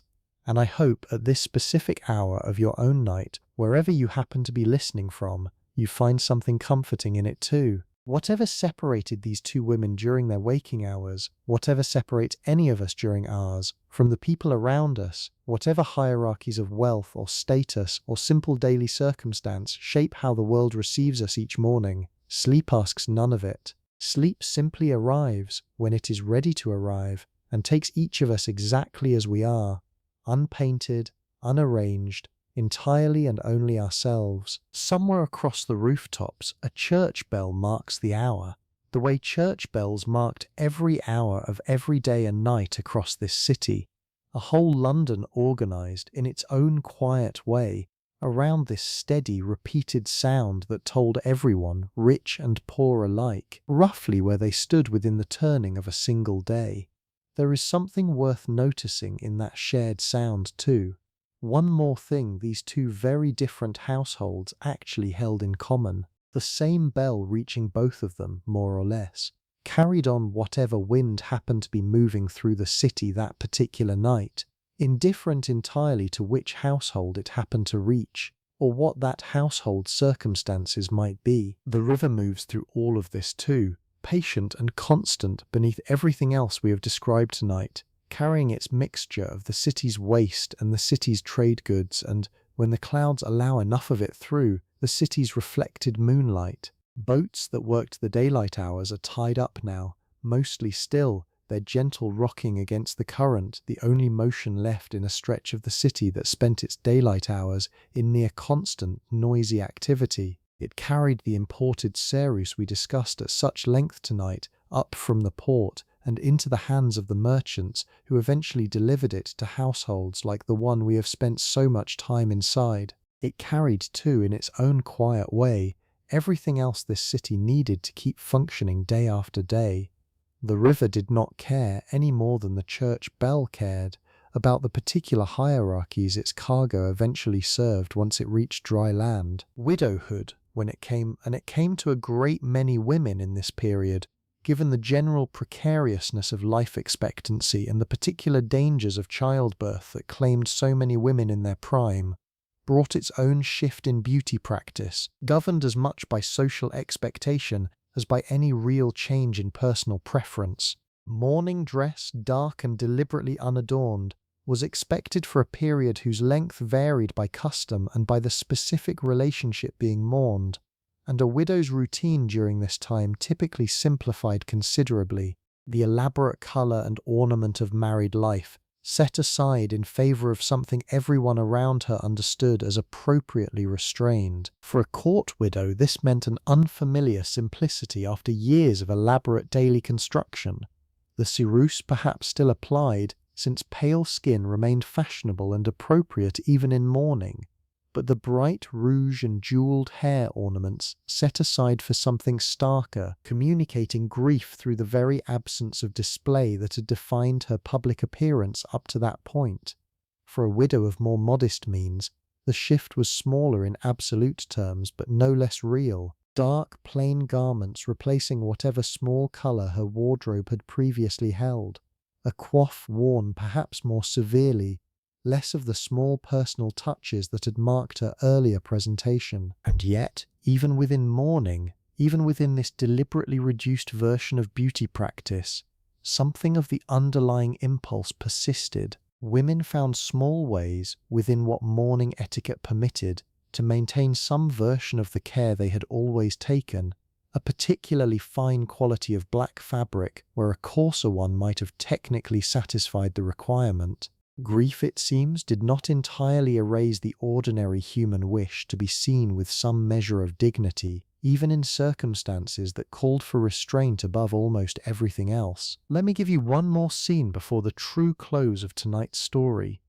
It is raining, the particular grey, persistent London rain this city has apparently always specialised in, the kind that does not fall dramatically but simply continues, hour after hour, soaking into wool cloaks and turning unpaved sections of street into thin, treacherous mud. Everyone has simply learned to pick their way through without much comment. Our baker's wife is indoors for once, ovens providing their usual dry warmth against the damp seeping in everywhere else. A particular kind of contentment is available on a day like this that a sunnier one somehow never quite offers. The specific pleasure of being warm and sheltered while something unpleasant continues just beyond the door. Her hair, on a day like this, is more likely than usual to be left slightly damp beneath her coif, since drying it fully near an open flame carries risks she has learnt to respect. There is a faint, not unpleasant smell of wet wool drying slowly near the hearth, mingling with the ever-present smell of baking bread that has probably worked its way permanently into the walls of this house by now. Rain, for a household like this, means fewer customers at the shop front, which means, unexpectedly, a little more time than usual. She uses some small portion of it on this particular grey afternoon to properly attend to her hands, worn rough by the week's labour, working lard into knuckles with more patience than her usual rushed morning routine allows. Across the city in the grander house, the same rain falls against windows glazed with actual glass, transforming weather from something endured into something merely observed. watched comfortably from inside a warm, dry room while a fire considerably larger than what the Cheapside household could afford does its steady work against the chill. The lady of the court on a day like this might find her outdoor engagements cancelled or postponed, and this unexpected pause creates its own small pocket of quiet. Needlework, maybe, or reading if she is among the fortunate few literate and wealthy enough to have books available, or simply conversation with whichever companions happen to be present that day. Both women, in their own way, experience this same rain as a kind of gift, a legitimate excuse for a slightly slower pace than the ordinary demands of their respective lives usually allow. Weather, in the end, does not entirely respect the careful hierarchies human society constructs. Rain falls on the baker's roof and the noble house's roof with exactly the same persistence, asking nothing about rank or fortune, offering the same small, quiet pause to anyone sheltered beneath it. As autumn deepens into the colder months, both households shift their rhythms accordingly. Fires built larger, tended more carefully, the specific rituals of skin care adjusting to meet skins stressed by wind and cold rather than summer's heat and sun. There is a particular quality to London in late autumn, the light going thin and pale early in the afternoon, wood smoke hanging low over the rooftops on still, cold evenings, the whole city seeming to draw inward and settle into itself the way any place does once the warm months have unmistakably ended. Beauty routines in this season lean toward the protective and the practical, lard and oil applied more generously against chapping, warmer fabrics chosen over the lighter ones summer permitted. Hair kept more fully covered against wind that could undo hours of careful arrangement in a matter of minutes if a woman were unlucky enough to be caught in an open street during a sudden gust. There is a version of this whole story that could be told much more simply, I suppose. Wealthy women poisoned themselves with lead while poor women used lard and rosewater, and leave it there tidy and complete. But I hope tonight has shown you something a little more complicated and a little more true than that simple version manages to capture.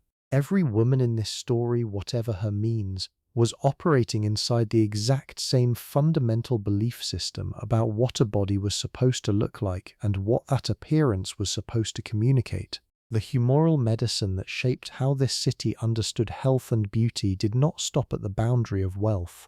It governed the baker's wife's understanding of her own blotchy skin just as thoroughly as it governed the court lady's understanding of her own pale complexion, even though the specific tools available to each of them for addressing that shared belief system differed enormously. What separated these women in the end was never really the underlying goal, which stayed remarkably consistent across every level of this deeply stratified society. It was the resources available to pursue that goal, the specific tools each woman's circumstances placed within reach, and, in one of history's crueler ironies, the specific and largely invisible dangers attached to the particular tools greater wealth happened to make available. Money bought access to imported ceruse and belladonna and hours of servant-assisted preparation. It did not buy safety.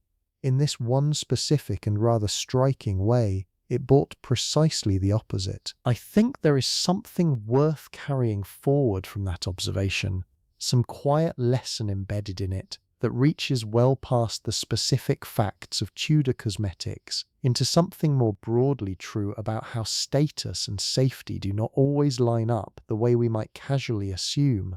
Access to more resources, more sophisticated tools, more elaborate and expensive solutions to whatever problem a given era's beauty standard has created, does not automatically mean access to something actually safer. Sometimes it simply means access to a more elaborate, more expensive, more socially prestigious version of the exact same fundamental risk, dressed up convincingly enough that an entire class of otherwise careful, intelligent women spent decades applying it to their faces without a single one of them fully understanding what it was actually doing to them. Maybe she is, in the end, simply a woman like any of the women we have imagined tonight. A person trying, with whatever tools her circumstances gave her, to feel some measure of comfort and confidence in a world that asked a great deal of her and offered, in return, remarkably little say over most of it. Maybe she is you in some small way, though centuries removed, separated by every possible circumstance of wealth and technology and simple historical accident. Maybe the specific rituals have changed beyond recognition, the ceruse replaced by something considerably safer sitting in your own bathroom cabinet, the coif replaced by whatever you happen to sleep in tonight. But the underlying impulse has travelled remarkably intact across all those intervening centuries. The wish to feel presentable, the small private comfort of a familiar nightly ritual, however modest, the quiet, persistent hope that some measure of care taken with your own body might translate, somehow, into a slightly easier passage through a world that does not always make things easy. That impulse belonged to the baker's wife with her rose water and her cracked hands.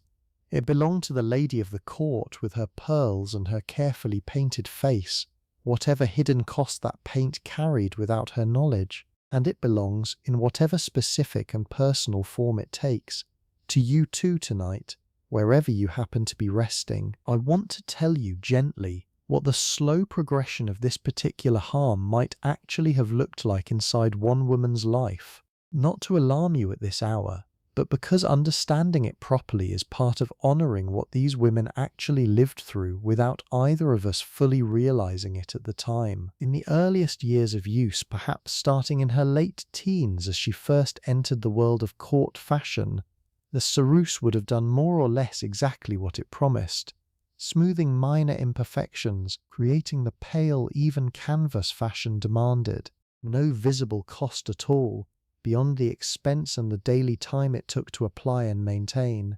This is, I think, the cruelest part of the whole story, that the harm stayed genuinely invisible for years, sometimes a full decade or more, allowing the substance to establish itself as simply a normal, trusted, unremarkable part of daily life, before any consequence became apparent at all. Somewhere in her late 20s or into her 30s, small changes might have begun, subtle enough to dismiss or blame on something else entirely. A slight thinning along the hairline, easily attributed to the tight styles favoured for elaborate court hair, rather than the paste sitting just beneath that same hairline every day. Skin requiring slightly thicker application than it once had to achieve the same smooth effect. Read as simply the natural texture change that comes with age, rather than evidence that the skin's own function was being slowly compromised by what sat on top of it. Later still, further symptoms might accumulate: a fatigue with no clear cause, digestive trouble, perhaps in more severe and prolonged cases, subtle changes in mood or clarity of thought that she and everyone around her would have understood entirely within the medical framework of the time. An imbalance of humours, treated with more herbs, perhaps a bleeding if a physician judged it warranted. Anything except the one intervention that would actually have helped, which was simply removing the substance sitting on her face every single day. I do not tell you this to frighten you before sleep.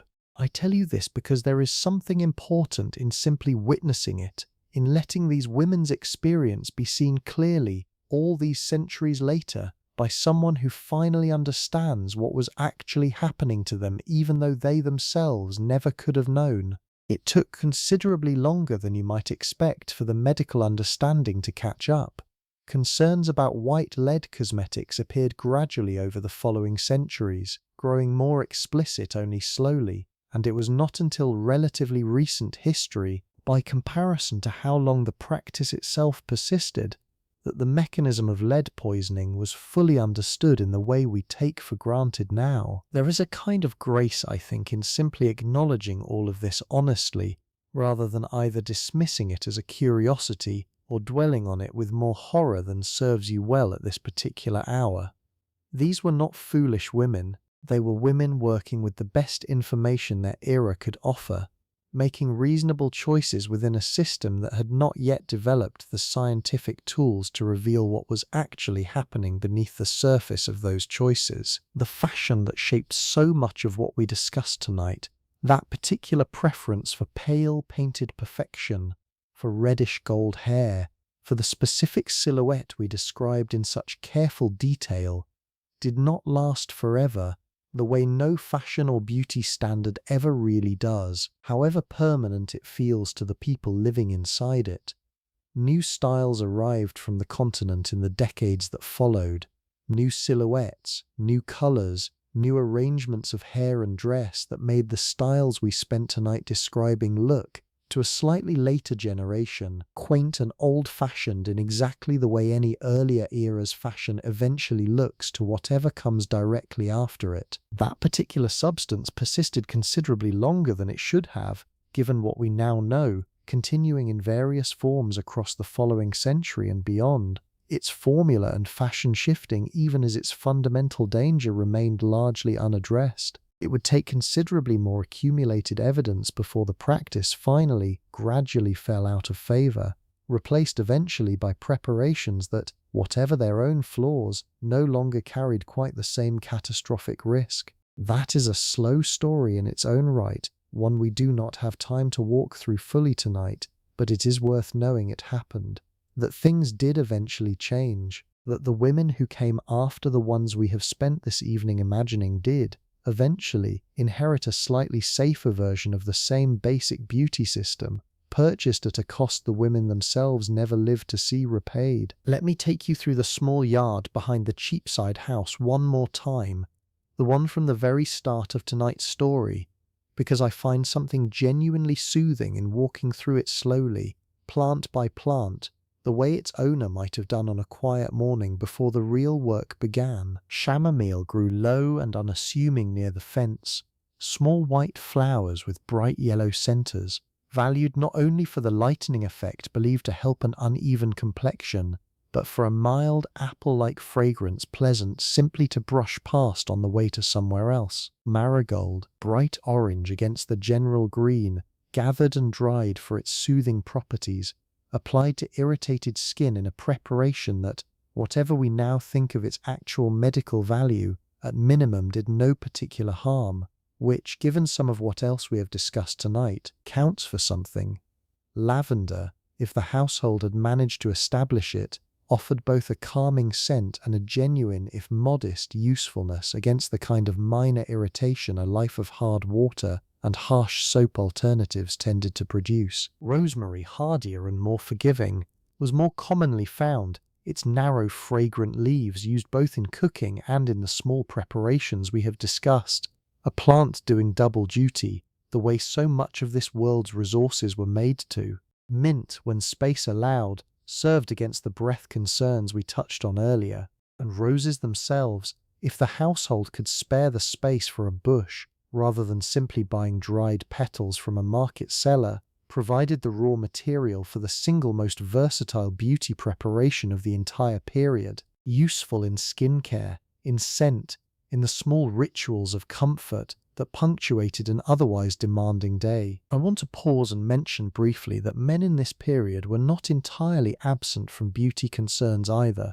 though the specific practice and the pressure driving it looked considerably different. A gentleman of standing paid real attention to his beard, often trimmed with genuine care, and to his hair, and increasingly, as the century wore on, to certain elements of complexion and scent that overlapped with what we have described tonight as feminine. But the specific intensity, the specific daily labour, the specific health risk we have spent so much of tonight examining, belonged overwhelmingly to women. A genuine and telling asymmetry in how this society distributed both the burden and the expectation of physical presentation between its two sexes, one that, if we are honest, has not entirely disappeared from our own world even now, several centuries and a great deal of supposed progress later. I want to return, one more time, to the belladonna drops we discussed earlier, because they deserve one more moment before we let them rest. The women who used this particular preparation were,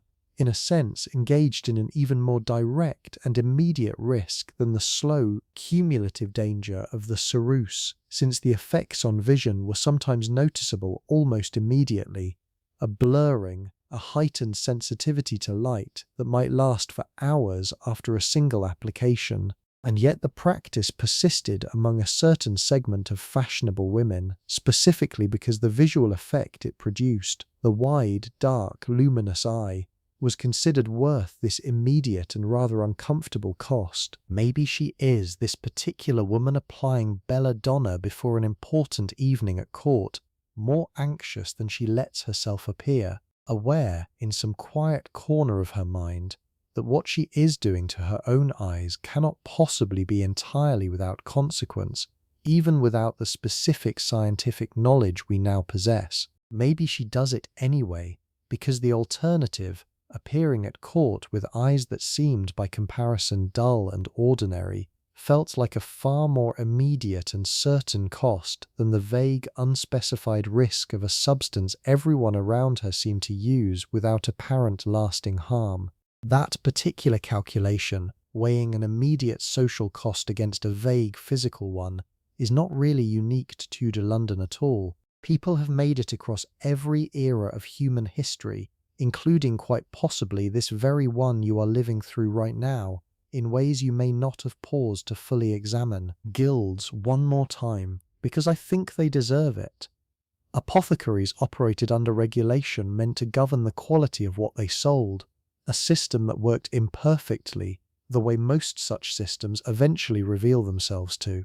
A woman's trust in her particular supplier, built over years of reliable results, was not a small thing to establish, and it was not a small thing to lose either, once lost. Let your mind drift now, if it wants to, across everything we have walked through together tonight, not holding on to any single detail too tightly, just letting the whole soft accumulation of images settle over you the way a light blanket settles over a bed, comfortable in its total unhurried weight. The narrow lane near Cheapside, its overhanging upper floors nearly touching above the street, the scrape of a bucket handle against stone in the cold quiet of an early morning, rosewater patted gently onto tired skin, its faint clean scent rising for just a moment before fading back into the general air of a small warm room.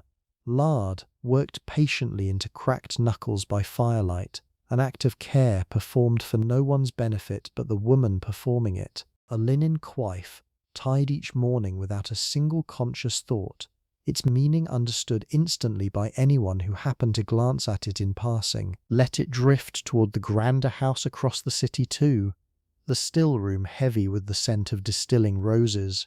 The pale ceruse worked slowly across a waiting face by a servant's practiced hands, the elaborate hair built up over long, patient hours into an arrangement that would carry pearls and ribbon and the visible weight of an entire family's fortune. The rigid bodice, laced tight each morning and finally released each night, its particular discomfort so familiar by now it had stopped registering as discomfort at all. The candlelit hall, full of careful conversation, every gesture calibrated, an entire evening's elaborate performance resting on a single morning's careful preparation. Let it drift toward the river, patient and dark, carrying its cargo of imported ceruse and imported silk alongside the ordinary daily traffic of a working city, indifferent to which household its goods eventually reached, toward the church bell, marking the same hour for every household within its reach, rich or poor, without preference or distinction,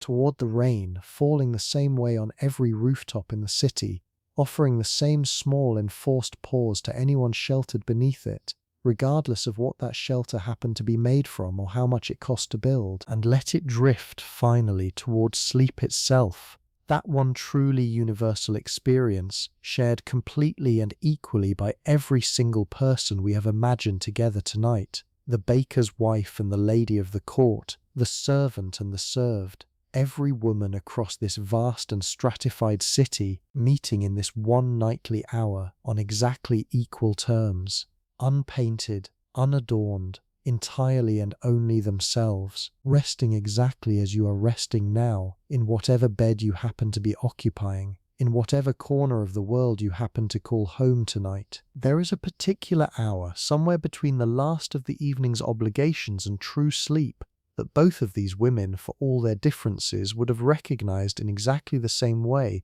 a kind of suspended stillness where the day's performance, whatever form it took, was finally allowed to end. For the lady of the court, This might come after the final visitor had departed and the final piece of the day's elaborate presentation had been carefully undone, the ceruse removed with oil and patient cloth, the jewels returned to whatever locked case kept them safe overnight. The whole architecture of her public self quietly disassembled, piece by piece, until what remained was simply a tired woman in a plain shift, her own actual face finally visible again after so many hours hidden beneath its careful construction. I think about that specific moment more than almost any other detail in this whole story. The exact instant when the last of the paint comes away and a woman looks, for the first time all day, at something closer to her own unaltered face. Did she recognize it easily after so many hours spent as someone else's careful creation? Or did it take a moment, the way your own voice sounds strange to you on a recording, an unexpected gap between the self she had been presenting and the self that was underneath it all along? We cannot know for certain, of course, but it feels like a genuinely human question, one that reaches forward across the centuries in a way very few details from this period quite managed to do. For the baker's wife, the equivalent moment carried less ceremony, but perhaps, in its own way, no less weight. The coif finally removed for the night, hair loose after a full day contained, the plain wool kirtle exchanged for whatever served as sleepwear in a household where the line between day clothes and night clothes was considerably less distinct than it would become in later centuries. Her face, too, was simply her face by this hour, since it had never really been anything else.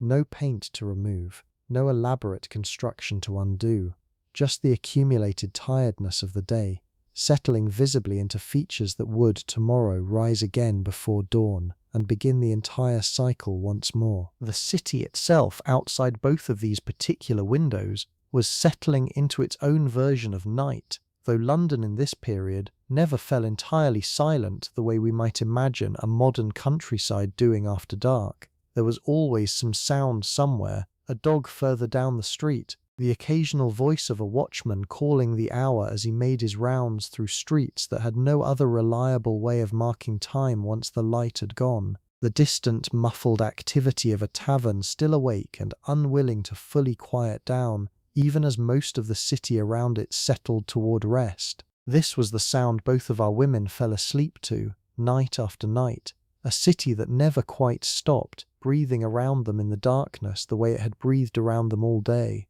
Just quieter now, just slower, its edges softened by the hour. I find myself thinking as we sit here in this quiet stretch of the story about how much of what we have discussed tonight was never really about beauty in the narrow sense at all.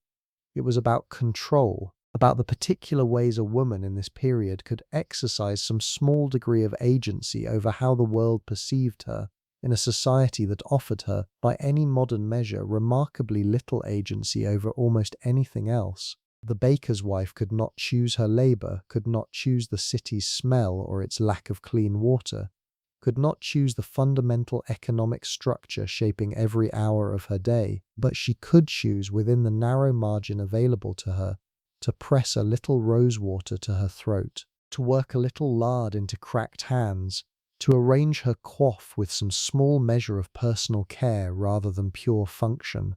That is not nothing. In a life with so few genuine choices available, that small daily act of tending to her own appearance was, in its own quiet way, a genuine assertion of self. The lady of the court, for all her greater resources, was working within her own profound set of constraints too, constraints that simply took a different shape. She could not choose her marriage in most cases, could not choose her household's political alliances, could not step outside the elaborate social choreography structuring every visible hour of her public existence. But within that structure, the specific choices she made about her appearance, which shade of red at her cheek, which arrangement of pearls, which perfume for which occasion, were among the relatively few genuinely personal decisions available to her. A small sphere of individual taste operating inside an otherwise heavily determined life.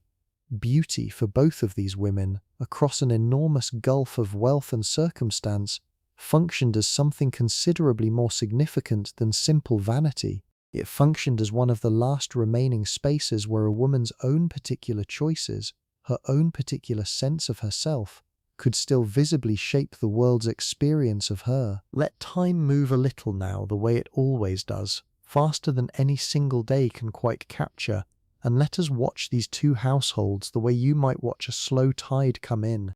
Not all at once, but in a long, gradual accumulation of ordinary mornings that eventually adds up to something like a whole life. The baker's wife grows a little more skilled at her trade with each passing season, her hands developing a particular confidence at the oven that no amount of instruction could have given her faster than time itself managed to. Her small rituals of care, the rosewater, the lard worked into cracked knuckles, the coif arranged each morning without needing to think about it anymore, settle into something less like a routine and more like simply the shape of her days.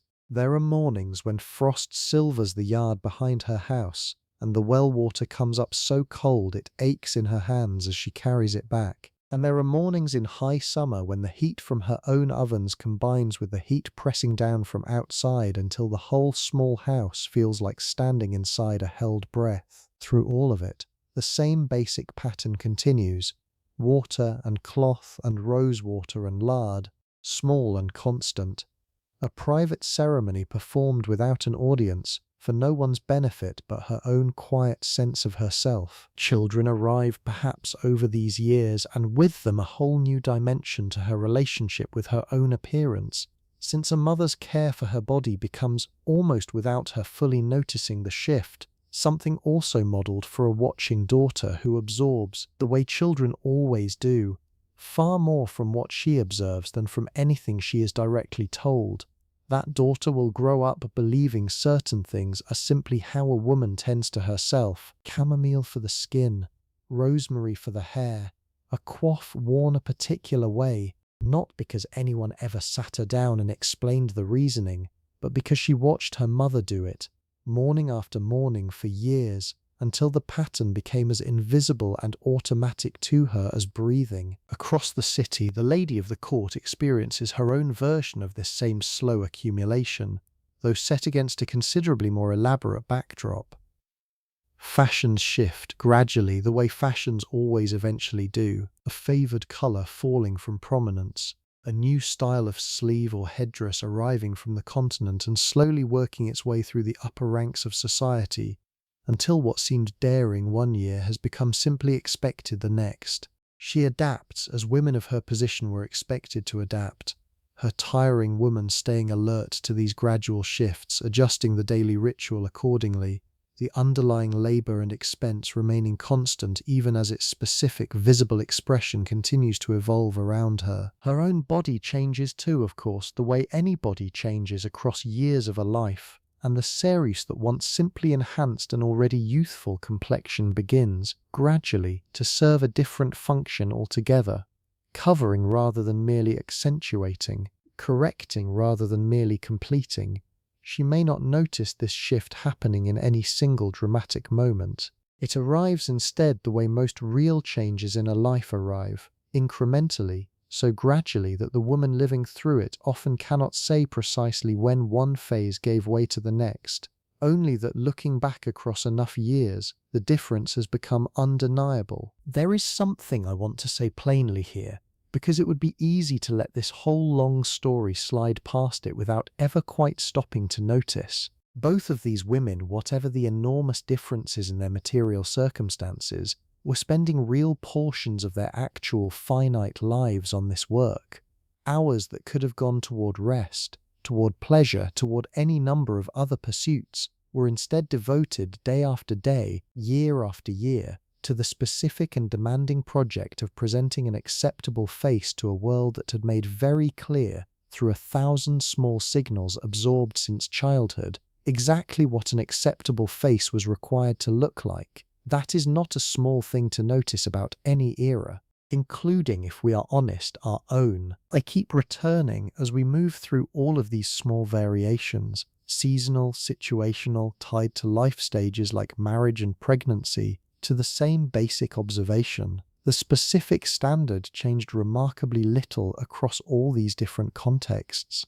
Pale skin remained the goal, whether you were freckled from summer labor or protected from it by wealth and a well-timed veil. What changed was only the degree of control a woman had over her own ability to meet that standard. And that degree of control mapped, with almost perfect and rather uncomfortable consistency, onto her family's wealth and her own position within this deeply and visibly stratified society. I keep thinking too about how much of what we have discussed tonight survives, in altered and often unrecognizable form, in habits we still practice without a second thought. We still chase pale, even skin in some circles and sun-bronzed skin in others, the specific standard shifting the way it always eventually shifts, while the underlying pressure to meet whatever standard currently holds sway remains remarkably, almost eerily constant across the centuries. That makes me smile in a certain complicated way because it is so deeply recognizably human. This pattern of pursuing an ideal without full knowledge of its cost, learning only gradually and often painfully what that cost actually was, and adjusting slowly, imperfectly, generation by generation, towards something a little safer, a little wiser, though never, it seems, entirely free of the same basic impulse that drove the whole system in the first place. We have not stopped chasing beauty standards that ask real things of us. We have simply, in certain specific and hard-won ways, gotten a little better at choosing which particular costs we are willing to accept in pursuit of them. Cheapside itself deserves one more mention before we leave it behind entirely, because it was not simply a residential lane but one of the great commercial arteries of the whole city, lined with the shops of mercers and goldsmiths dealing in exactly the kind of fine goods that flowed eventually toward the wealthier households we have spent so much of tonight visiting. It is a strange and rather wonderful detail, when you sit with it, that the silk destined for a court lady's gown and the flour destined for an ordinary family's daily bread might pass through stalls situated only a short walk from one another. Two entirely different economic worlds, sharing the very same physical street, separated not by distance but by the specific doors each woman had occasion to walk through, and the specific coin each woman had available to spend once she reached them. Portraiture played its own quiet role in preserving and reinforcing the beauty standards we have discussed tonight too, since a painted portrait, commissioned by families wealthy enough to afford one, served not only as a personal keepsake but as a kind of permanent, idealized record of exactly the appearance a woman and her family wished to project across time, long after the actual painted face beneath the actual painted portrait had aged, or changed, or in some cases suffered the specific harm we have spent considerable time discussing tonight. Painters of this period were skilled at rendering the particular smoothness and pallor fashion demanded, sometimes idealizing even further than the sitter's actual appearance managed on her best day. This matters, I think, when we try to picture the women we have spent this whole evening imagining, because it means the very images most available to us now, centuries later, carry their own layer of idealization on top of everything else. The painted mask, captured and further perfected by a painter working, in his own way, within the same beauty standards his sitter had already spent a whole morning trying to achieve. We are looking, when we look at a Tudor portrait, at something several steps removed from the actual, lived, imperfect reality of any specific woman's actual face on any specific ordinary day. A fact worth remembering the next time an old portrait strikes you as almost impossibly smooth and composed, since it very likely was exactly that, quite deliberately, by design, on more than one level at once. Let us walk through one more market scene before we finally settle all the way down, because I keep finding my way back to that particular street, and I think there is room for one more small detail there. The specific sound of a stopper being worked loose from a small glass or ceramic bottle, followed by that first release of scent into the air, rose or lavender or something more exotic and costly, arriving suddenly amid the general chaos of market smells, a small private pocket of intentional fragrance carved out of an otherwise overwhelming public one. That sound and that release happened, in some version, in stalls across the city every single day, The exact same small ritual of discovery, repeated by thousands of different hands with thousands of different budgets, all reaching for some version of the same basic comfort. Children were often present in these market scenes too, tugging at a mother's skirts, curious about the jars and colours on display, absorbing without any formal instruction the very beginning of what they would eventually understand as feminine presentation and its costs, both the financial cost and, though nobody would have named it this way, the health cost that some of these products carried invisibly within them. A daughter watching her mother select rosewater, or, in wealthier households, watching a lady's maid measure out ceruse, was receiving an education no book of the period would have thought to record, transmitted instead through simple proximity and repeated observation, the way most practical knowledge moved through this world. And so, as we finally let this whole long story settle, I want you to hold two conversations in mind together. The mother at court, patiently guiding her daughter through the careful application of a substance that would tragically one day be understood as a slow poison, and the mother in Cheapside, patiently guiding her daughter through the careful preparation of a rosewater that carried no such hidden danger at all. Both mothers loved their daughters, both wanted, as fiercely and completely as any mother in any century has ever wanted anything, for their daughters to be safe, to be valued, to move through the world with whatever measure of confidence and protection could possibly be arranged for them. One of them, through absolutely no fault of her own, was working with knowledge that would later prove tragically incomplete. That does not make her love any less real, or her care any less genuine, or her daughter any less fortunate to have had a mother willing to teach her, patiently and thoroughly, everything she believed her daughter would need to know. The candle by the Cheapside bed has gone out now, if it was ever lit at all on this particular night, and the finer candles across the city have been extinguished too, one by careful one, by servants whose own long day is only now, finally, drawing to its own quiet close. Darkness settles evenly over the whole city, over grand houses and modest ones alike, over silk and wool, over pearls and plain linen, over painted faces and unpainted ones, over every single person within its reach, offering the same basic gift to absolutely all of them without exception or preference: the simple nightly permission to stop, to rest, to set down whatever the day has asked of them until morning comes to ask it all again. Let that same permission settle over you now too, wherever you are listening from tonight.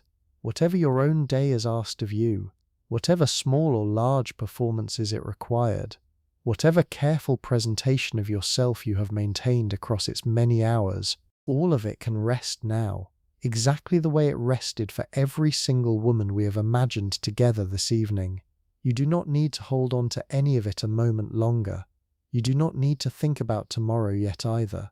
There is only this quiet hour, this settled darkness, this permission finally, completely, to simply be a tired body resting, uncomplicated by anything else at all. Think, if it helps you settle further, of the exact sound a laced bodice makes when it finally comes undone at the end of a long evening. Not a single sound really, but a small cascading series of them, each cross of the lace loosening in turn, the fabric easing away from ribs that have held a particular shape for so many hours they have almost forgotten what it feels like not to. A tiring woman's fingers moving quickly and surely through knots she has undone 1,000 times before, her own hands more familiar with this particular lacing than her lady's are, since it is the tiring woman after all who ties it fresh each morning and frees it again each night. There is a specific kind of relief in that moment, a full breath finally reaching all the way down, and I think it is worth pausing on, because it is such a small private thing, and yet it happened in some form at the end of nearly every single day a court woman lived through her entire adult life. Candlelight in that same chamber, once the bodice is loosened and the paint begins to come away, moves differently across the walls than it did earlier in the evening, when the room was full of movement and conversation and the particular busy energy of a household getting one of its own ready for something important. Now it is just her mostly, and maybe the one servant staying to finish the last small tasks, and the light seems to settle rather than dance, throwing long still shadows from the hangings and the furniture, the whole room slowing down to match the pace of the two people left inside it. I think about the particular texture of a Tudor bedchamber at this hour more than I probably should, if I am honest. Heavy woven hangings around the bed itself, meant to hold in warmth and keep out drafts a poorer household could never have afforded to block so completely. The specific smell of beeswax candles, sweeter and less smoky than the tallow ones burned in most of the city, a small luxury that most people passing through this house every day would never have thought to notice, because it was simply how a room like this always smelled. Linen sheets, finer than anything Cheapside could offer, though probably colder to the touch in that first moment before a body's own warmth had a chance to settle into them. And in the smaller house at this same hour, a different but equally specific texture. The particular scratch of a wool blanket against skin already reddened from a day of physical work. The low, steady smell of a banked fire, different from a blazing one, quieter, more patient. The sound of a house settling for the night, wood contracting slightly as it cools, a sound so familiar to everyone living inside it that none of them would notice it happening at all, though a stranger sleeping there for the first time might lie awake for a moment, puzzling over what that small creak actually was. Both rooms, in their own way, were built around the same basic human need: warmth, enclosure, some barrier, however modest or however grand, between the sleeping body and the version of the world that existed only in daylight hours, with all its demands and all its careful presentation. Neither room cared in the end how much its walls had cost, or how fine its hangings were, once the candle was out and the person inside it had finally closed her eyes. I want to go back for a moment to something we touched on earlier and let it breathe a little more, because I do not think we gave it quite enough room the first time through. That business of a woman's hand telling you everything about her station before she had spoken a single word. It is such a small detail in a way, and yet it sat underneath nearly every interaction in this entire city. A merchant extending his hand to close a deal would know instantly by the calluses or the softness he felt against his own palm, roughly what kind of person he was dealing with. A woman offering her hand in greeting at court would know the same thing about whoever took it. This was not something anyone had to think about consciously. It was simply how the body communicated status in a world without photographs, without resumes, without any of the paper trails we now use to establish who somebody is before we have even met them. There is something almost tender in thinking about that, actually. How much of a person's whole life history sat quietly encoded in the texture of her skin, available to anyone who happened to touch her hand in passing. The baker's wife's hands told the story of ovens and cold wells, and years of kneading dough before dawn. The court lady's hands told the story of gloves and idle hours and lead-based preparations applied with a gentleness her own labour never would have permitted her to give herself, had her circumstances been different. Let us think too about sound for a moment, because I do not think we have spent enough time on it tonight, and it deserves more than a passing mention. The court lady's world was full of specific, deliberate sounds that marked her presence before she had even entered a room. The whisper of silk we mentioned earlier, the small clink of jewellery when she moved her head, the particular rhythm of shoes with a slight heel against polished wood floors. Nothing like the flat, worn leather most ordinary Londoners wore against packed dirt and cobblestone. A person could hear her coming, in a very real sense, well before they saw her, and I imagine that sound alone did some of the same social work her painted face was doing, announcing rank before a single word had been exchanged. The baker's wife moved through her world in something closer to silence, at least in this specific sense. Plain leather soles, no jewellery to speak of beyond perhaps a simple ring, wool skirts that made no particular sound against the street.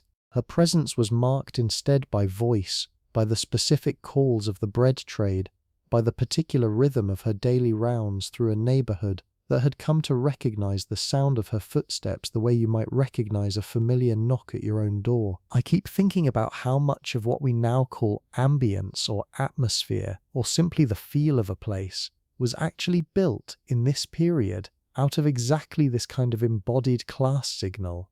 A grand hall did not just look wealthy, it sounded wealthy in the particular rustle of many silk gowns moving together, the particular clink of many jeweled hands gesturing through conversation. A market street did not just look busy, it sounded like exactly what it was: voices calling prices, cartwheels on uneven stone, the flat slap of leather soles against packed earth, a whole symphony of ordinary labor that never really stopped for very long, even at the hours we might now consider properly late. There is one more practice worth mentioning before we finally let all of this rest, and it touches on something we discussed earlier about pregnancy and its effect on a court woman's body. Wealthy households very often employed a wet nurse to feed a newborn child, a practice that freed the mother from the physical demands of nursing and allowed her to return, considerably sooner than her body might otherwise have permitted, to the elaborate beauty routine and social calendar that defined her public life. This was not viewed within the logic of this world as neglect. It was viewed as simply how a woman of standing managed the competing demands placed on her, and the wet nurse herself, often a woman from a lower station entirely, took on a role that was both intimate and professionally significant, her own body pressed into service in a way that quietly underscores, one more time, how thoroughly a woman's physical circumstances in this period were shaped by exactly where she sat in the wider hierarchy we have spent all evening exploring. An ordinary woman near Cheapside nursed her own children herself, in nearly every case, since paying another woman to do it was simply not something her household's finances could accommodate. This meant her own body remained bound to the immediate physical demands of infant care in a way the wealthier woman's did not. One more small but real divergence in how differently these two lives actually unfolded beneath the surface similarities we have spent tonight uncovering. Billingsgate, down along the river, deserves a small mention too, since it was here that much of the city's fish arrived each morning, hauled in by boats that had been out since before dawn, the smell of it carrying, on certain winds, well into the surrounding streets. A woman managing a household anywhere near that particular stretch of river learned to live alongside a smell that no amount of rosewater could ever fully counter, and I think there is something worth noticing in how differently these two households we have followed tonight experienced the city's less pleasant realities. The grander house, further removed, its windows glazed and its gardens tended, could keep some of London's rougher edges at a genuine physical distance. The smaller house could not, and did not particularly expect to, since proximity to trade and to the river was simply the cost of living close enough to earn a living from it. London Bridge itself, crowded with its own shops and houses built directly onto its span, was a world unto itself within the larger city, a place where a person could walk from one side of the river to the other without ever quite feeling like they had left a street at all. Women crossing it in either direction, on their way to market or to visit a relative on the opposite bank, passed through a compressed version of the entire city's social range in the space of a few hundred paces, brushing shoulders, however briefly, with exactly the range of women we have spent this whole evening describing. I want to spend a little more time on something we touched only briefly: the actual experience of colour in a world where colour itself carried so much specific, legally weighted meaning. Imagine for a moment what it must have been like to walk through a market in Cheapside and see only rarely a flash of true crimson or deep purple passing by in a merchant's cart, or on the back of some official making his way to a court appointment. That colour would have meant something immediately, would have drawn the eye in a way we can barely reconstruct now, living as we do in a world saturated with cheap, endlessly available colour in every possible shade. A Tudor Londoner's eye was trained by simple daily exposure to notice colour the way we might notice an expensive car passing on the street today, not because the colour itself was inherently more beautiful than the muted browns and greens surrounding it, but because everyone understood instantly and without needing to think about it exactly what that colour cost and exactly who was permitted to wear it. This trained way of seeing extended to fabric texture too, in ways that are easy to overlook now. A woman walking past a stall selling coarse wool would not have needed to touch it to know roughly what class of person it was intended for. The weave itself, visible from several feet away, told her everything, the same way we might glance at a garment today and know, from cut and finish alone, roughly what it cost without ever checking a tag. This was a visual literacy every single person in this city carried with them, developed not through any formal education but through the simple, constant, daily necessity of reading the people around them correctly. Since so much of how you treated someone, how you addressed them, what you expected from an interaction, depended entirely on getting that reading right. I think about how tiring that must have been, in its own quiet way, though nobody living inside that system would have experienced it as tiring exactly, since it was simply the water they swam in, the constant background hum of every social interaction. Every single person you passed on the street was being read, and was reading you in turn, in a process so automatic and so constant that it would have felt less like effort and more like simply how eyes worked. We do something similar now, of course, reading brands and haircuts and the specific way someone holds their phone, though I suspect we have at least slightly more room to opt out of it than a Tudor Londoner ever really did, since so much of that older system was reinforced by actual law rather than simply informal social consensus. Let me tell you about one more small ritual before we finally let this whole evening rest completely, because I think it belongs here, in this quieter, slower stretch of the story rather than earlier where the pace was still building toward something. In wealthier households, at the very end of a long evening, once the paint had come away and the jewels had been returned to their case, there was sometimes a final small act performed not for beauty exactly, but for care, a kind of bridge between the elaborate public self and the private one about to take over for the night.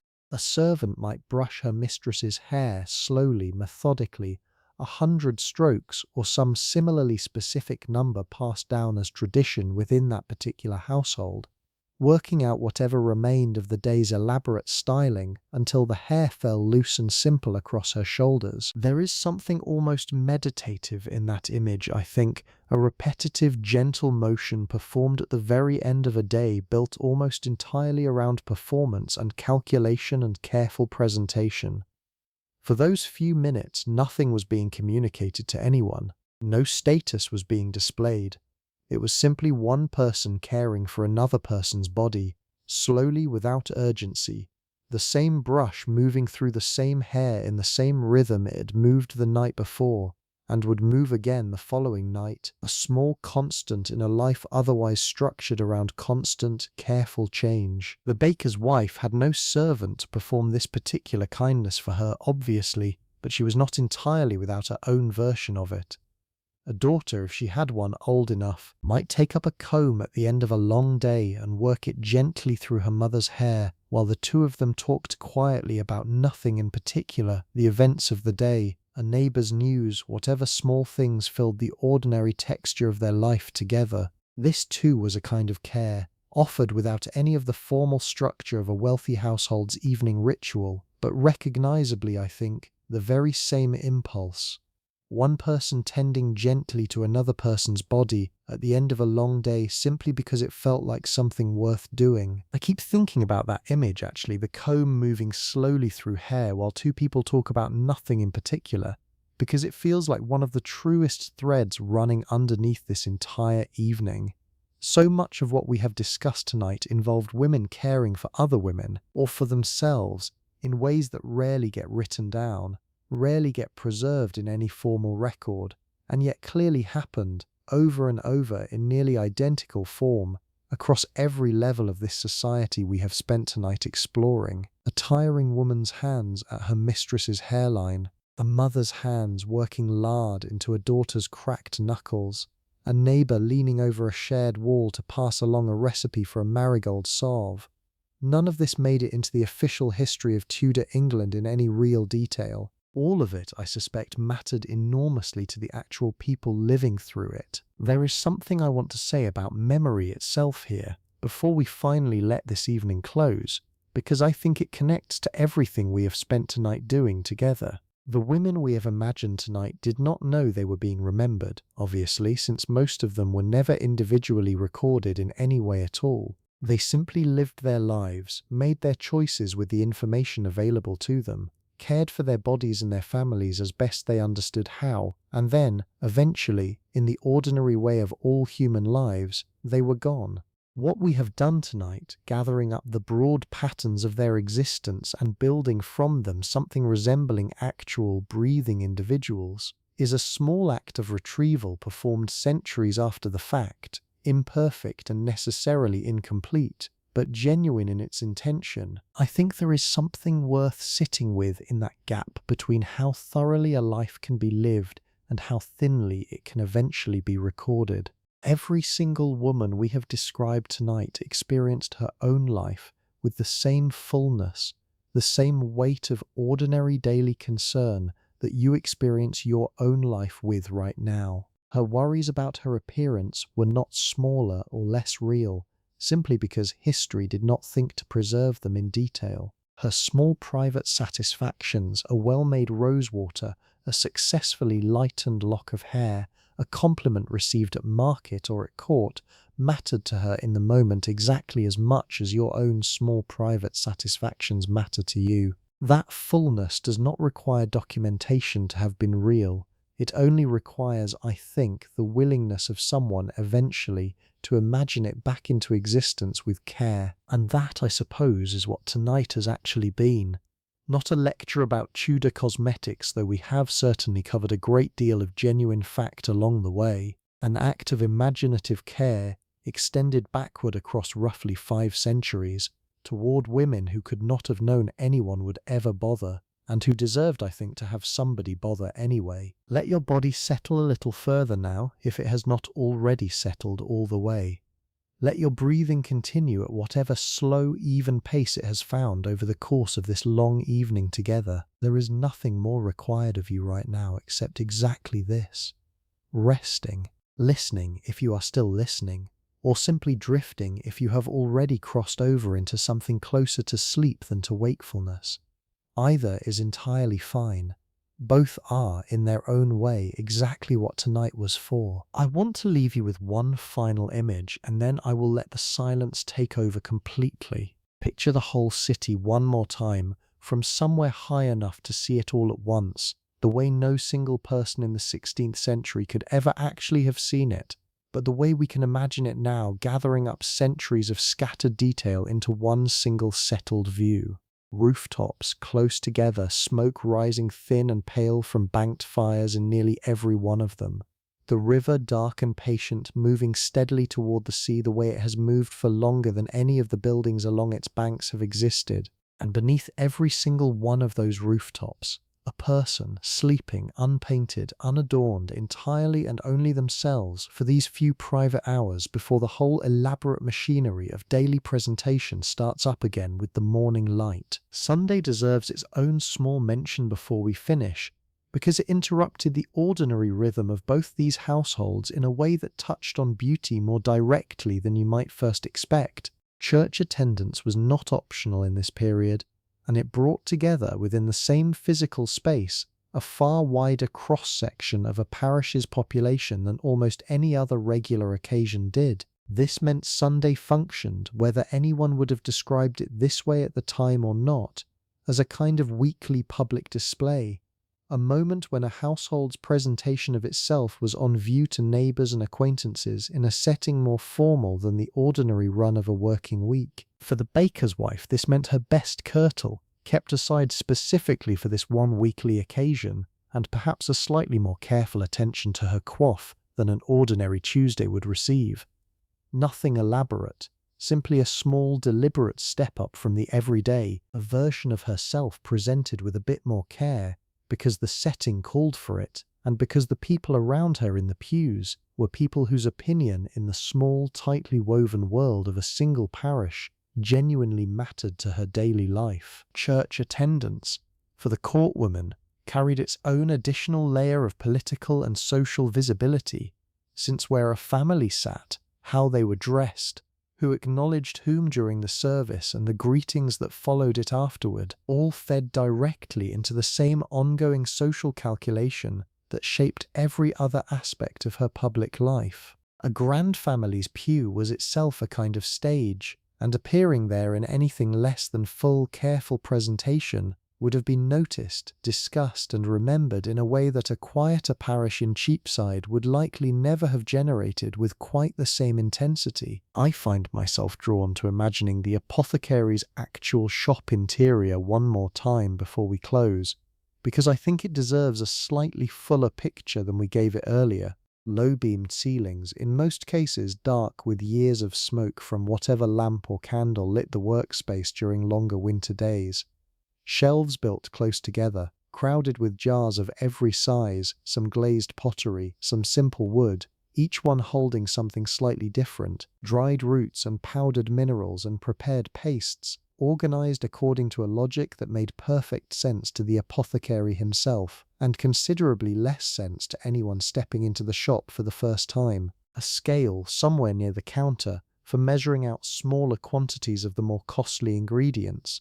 Its small brass weights kept carefully because a customer parting with real money for a rare imported substance expected, reasonably, to be given an honest measure of it. The smell inside a shop like this would have been its own complicated layering, herbal and mineral and faintly medicinal all at once, different from anything else in the surrounding market street. A smell a regular customer would have learnt to associate specifically with this one particular stop on her rounds, distinct from the bakery smell a few doors down, or the fish smell drifting up from the direction of the river. I want to circle back one more time to the specific hair lightening preparations we mentioned earlier, because I do not think we gave the actual sensory experience of them quite enough room the first time through.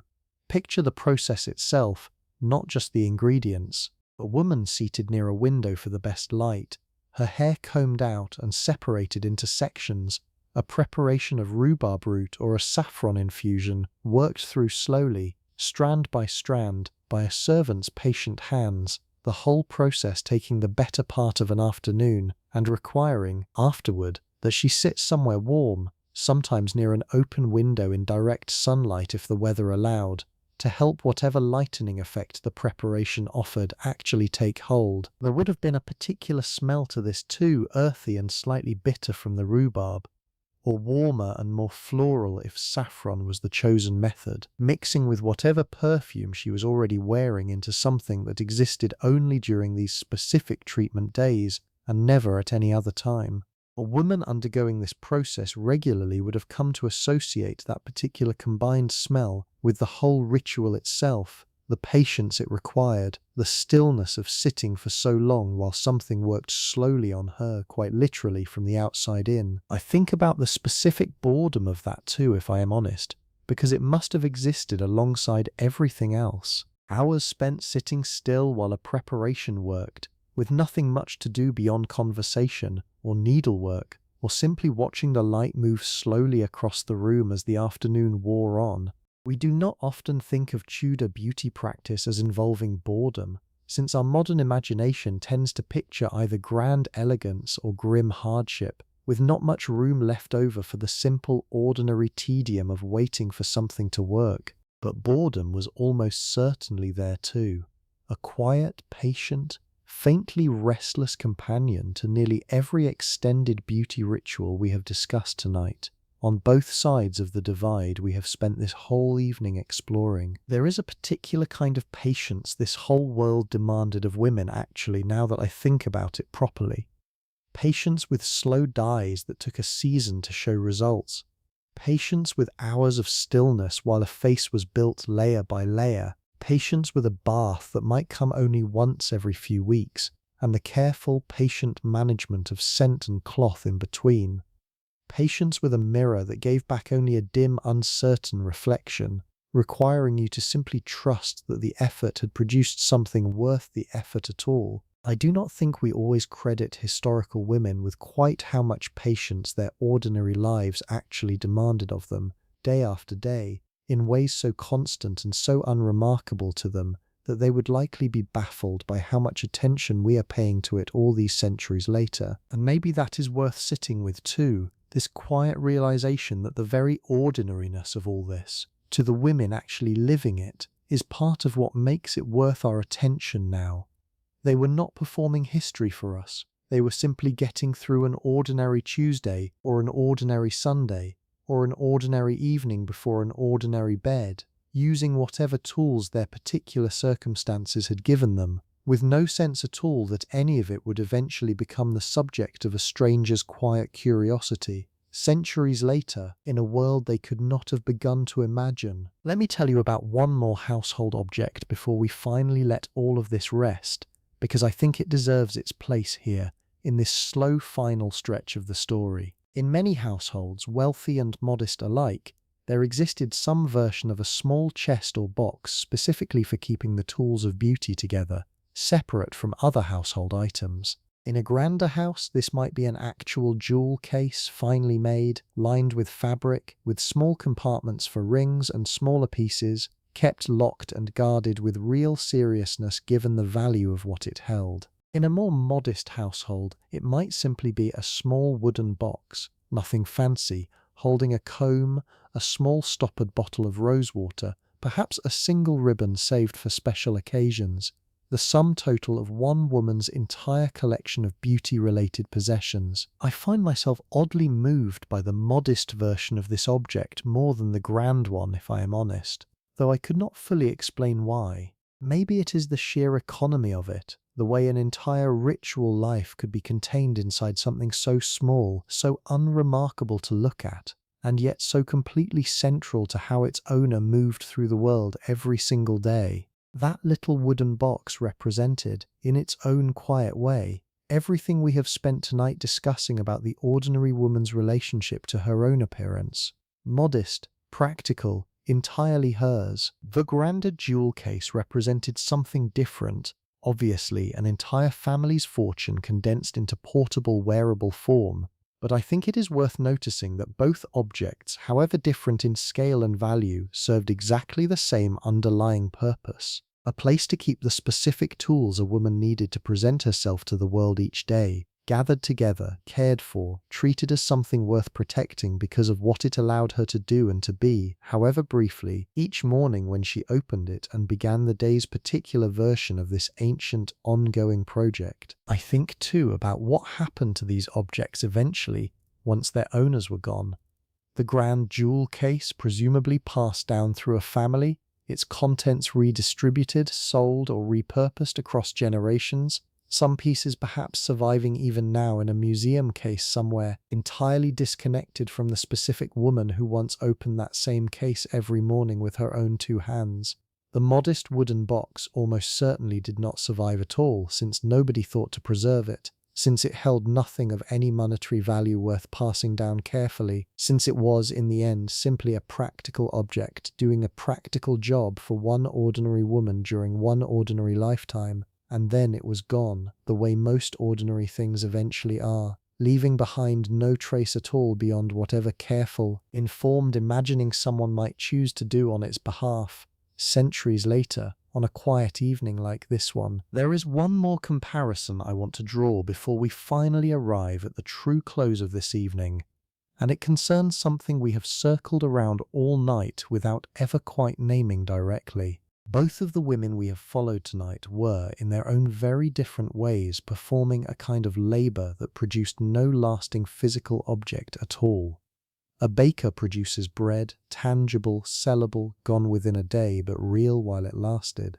A seamstress produces a garment that might last years, but the specific labour of beauty, the hours spent on a face or a head of hair or a properly maintained complexion, produced nothing that persisted beyond the moment itself. It had to be redone entirely the very next day, and the day after that, and every day after that for as long as a woman lived and cared about how she appeared to the people around her. I think there is something worth noticing in that particular kind of labour, the sort that leaves no lasting trace and yet has to be performed again and again regardless, forever, without any final completed state ever actually being reached. Much of what we now call care work carries this same quality, and I do not think it is an accident that beauty labour historically has so often been folded into that same broad category of endlessly repeated, largely uncredited effort. A meal cooked and eaten and gone by evening, a house cleaned and dirtied again within days, a face painted and washed clean again by nightfall, ready to be painted once more with the sunrise. All of it real, all of it demanding real time and real skill, none of it producing anything that would still exist in any physical sense a single week later. And yet we have spent this whole evening trying to give some of that endlessly repeated, endlessly vanishing labour a kind of permanence it never actually had in its own moment, gathering it up centuries later and turning it into something we can hold on to, discuss, remember together on a quiet night like this one.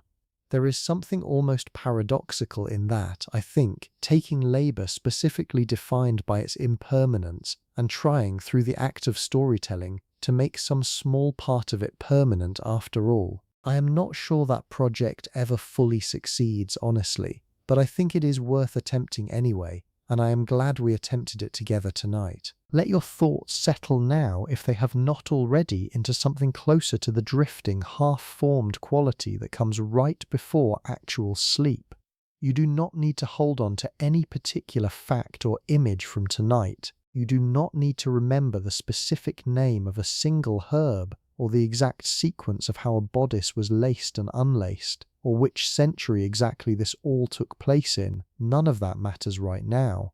What matters, if anything does at this particular hour, is simply the feeling underneath all of it. The sense of two very different women, living two very different lives, in the same crowded, difficult, occasionally beautiful city, both trying in their own way to feel a little more at ease in their own skin before facing whatever the next day happened to ask of them. That feeling does not belong only to the 16th century. It belongs to tonight too, to you wherever you are resting right now, in whatever version of care you extended to yourself before settling in to listen to all of this. Whatever that care looked like tonight, however small or however elaborate, it connects you in some small and genuine way to every single woman we have imagined together this evening, reaching all the way back across 500 years to a city that no longer exists in quite the form we have described it, populated by women whose names are mostly lost, but whose basic, ordinary, deeply human effort to simply feel cared for was every bit as real as your own. I want to take you through one final quiet scene, and then I think we will finally be ready to let this whole long evening rest completely. Picture the very last hour before true sleep, in whichever of our two households you find yourself drawn back to right now. Maybe it is the small house, with its banked fire and its shared bed and the particular smell of wood smoke worked so deeply into everything that it has simply become the smell of home itself. Maybe it is the grander house, with its heavy hangings and its scent of beeswax, and the particular hush that settles over a room once every servant has finally been dismissed for the night. Wherever you find yourself, in your own imagination, notice how quiet everything has become. Notice how little is actually happening in either place at this particular hour. No hands are moving across anyone's face right now. No dye is working its slow way through anyone's hair. No lace is being pulled tight or loosened. Everything that needed doing today has already been done, however imperfectly, and what remains is simply this: stillness, the soft, steady sound of breathing, the particular darkness that settles over any room once its last candle has finally gone out. I think about how much of tonight's story has actually been about motion. If you step back and look at the whole shape of it, hands moving across skin, water carried from a well, combs pulled through hair, fabric arranged and rearranged, servants moving quietly through chambers, performing tasks so familiar they no longer required conscious thought. And now at the very end, all of that motion simply stops. Every single person we have followed tonight, across every level of this stratified, difficult, occasionally beautiful city, arrives eventually at exactly this same still point. No more arranging, no more performing, just rest. I hope you have arrived there too by now, or that you are close to arriving, wherever you happen to be listening from tonight. I hope whatever your own day asked of you has been set down, at least for these next several hours, the way it was set down, night after night, for every single woman we have spent this evening imagining together. I hope the particular weight of presenting yourself to the world, whatever form that presentation takes in your own life, whatever specific tools or rituals or careful habits you rely on to do it, has loosened its grip on you for now. The way a laced bodice finally loosens at the end of a long evening, the way a coif finally comes untied, the way a painted face finally, gently comes clean. There is nothing left to build tonight. No more world to construct, no more history to walk through, no more detail to add. Just this: quiet, stillness, the particular universal permission that comes at the end of every single day, in every single century, for every single person who has ever needed simply to rest. Before I let you go completely, I want to sit with one more small idea, because it feels like the right note to end on tonight, even though it will not resolve itself into anything particularly tidy. We spent this whole evening moving between two women who never actually met, who lived within a few miles of each other and yet occupied entirely separate worlds, connected only by the same river, the same church bells, the same rain falling on two very different roofs. I do not know if they ever crossed paths in any real sense, beyond perhaps that one brief imagined moment on a crowded street when a litter passed by and a baker's wife happened to glance up from her stall. Most likely, across their entire lives, they never came anywhere close to actually speaking to one another, and yet I have spent tonight treating them as though they belonged to the same story, weaving their two lives together as if some invisible thread connected them despite the enormous distance in wealth and circumstance separating everything about how they actually lived. I am not sure that thread was ever really there, in any way either of them would have recognized or acknowledged, but I believe in it anyway for tonight's purposes, because I think there is something true buried underneath the obvious differences, something about being a woman in a demanding world, something about the particular universal effort of trying to feel presentable and cared for despite everything working against that feeling on any given ordinary day. Maybe that thread is simply the one I have been weaving myself tonight for you, rather than something that actually existed between them at the time. That feels like an honest thing to admit this late in the evening. History does not always hand us tidy connections. Sometimes we have to build them ourselves, carefully, out of genuine fact and honest imagination in roughly equal measure, in order to make sense of a past that would otherwise remain a collection of disconnected details, rather than something resembling an actual felt human story. I think that is, in the end, what storytelling itself actually is. Not a perfect recovery of exactly what happened, since that kind of perfect recovery is rarely available to us, especially for people whose lives were never thought important enough to record in detail. Something closer to a careful, respectful act of imagination, built on top of whatever real fact survives, reaching toward people who cannot reach back, in the hope that something true about their experience might still come through anyway, however imperfectly, however many centuries later, however filtered through one particular storyteller's own particular choices about what to include and what to leave out. I have made my choices tonight as carefully as I know how.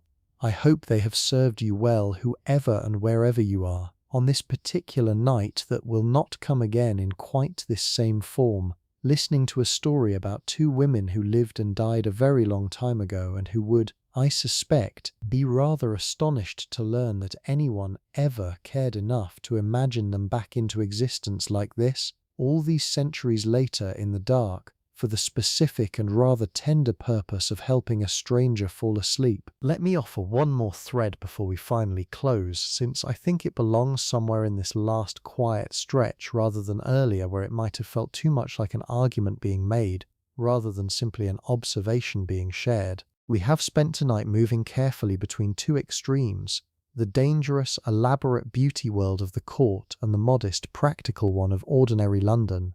And I want to acknowledge honestly that most women in this period actually lived somewhere in the wide, unglamorous middle ground between those two extremes, in households that were neither desperately poor nor genuinely wealthy, navigating their own particular version of this same basic tension with whatever specific resources their own middling circumstances happen to provide. A merchant's wife, for instance, might have access to slightly finer rosewater than the baker's wife could easily afford, might own a single good mirror rather than relying entirely on polished metal, might even on rare occasions come into possession of a small quantity of ceruse through some family connection or purchased indulgence, using it sparingly for special occasions only rather than as the daily ritual it represented for a true court lady. This middle world, populated by the wives and daughters of merchants, of successful craftsmen, of the lower gentry, was probably where the actual majority of London women spent their entire lives, navigating a beauty standard set at the very top of society, with resources that placed them somewhere comfortably, if imperfectly, in the middle of the actual range of possible responses to it. I mention this now, near the very end, because I do not want you to walk away from tonight with the impression that every woman in this story belonged neatly to one of the two extremes we spent so much time describing. Real life, in the 16th century exactly as much as now, rarely sorts itself so cleanly into only two categories. Most women lived in the vast, complicated, only partially documented space between the baker's wife and the court lady, making their own particular compromises, affording what they could afford, aspiring to what they could reasonably aspire to, and simply getting on with their days in whatever specific version of this beauty system their own particular circumstances happen to hand them. That feels like an important note to end this particular thread on, honestly, because it is closer to the truth of how most actual lives were lived than either of our two more extreme examples tonight, however useful those two examples have been for helping us understand the full range of what was possible in this remarkable, difficult, endlessly complicated city. The night has grown very late now, wherever you are, and I think it is finally time to let all of this go completely. Let the specific facts drift loose from your attention, if they have not already. Let the two women we have followed all evening simply rest alongside you in whatever quiet corner of your imagination they have come to occupy over these past several hours.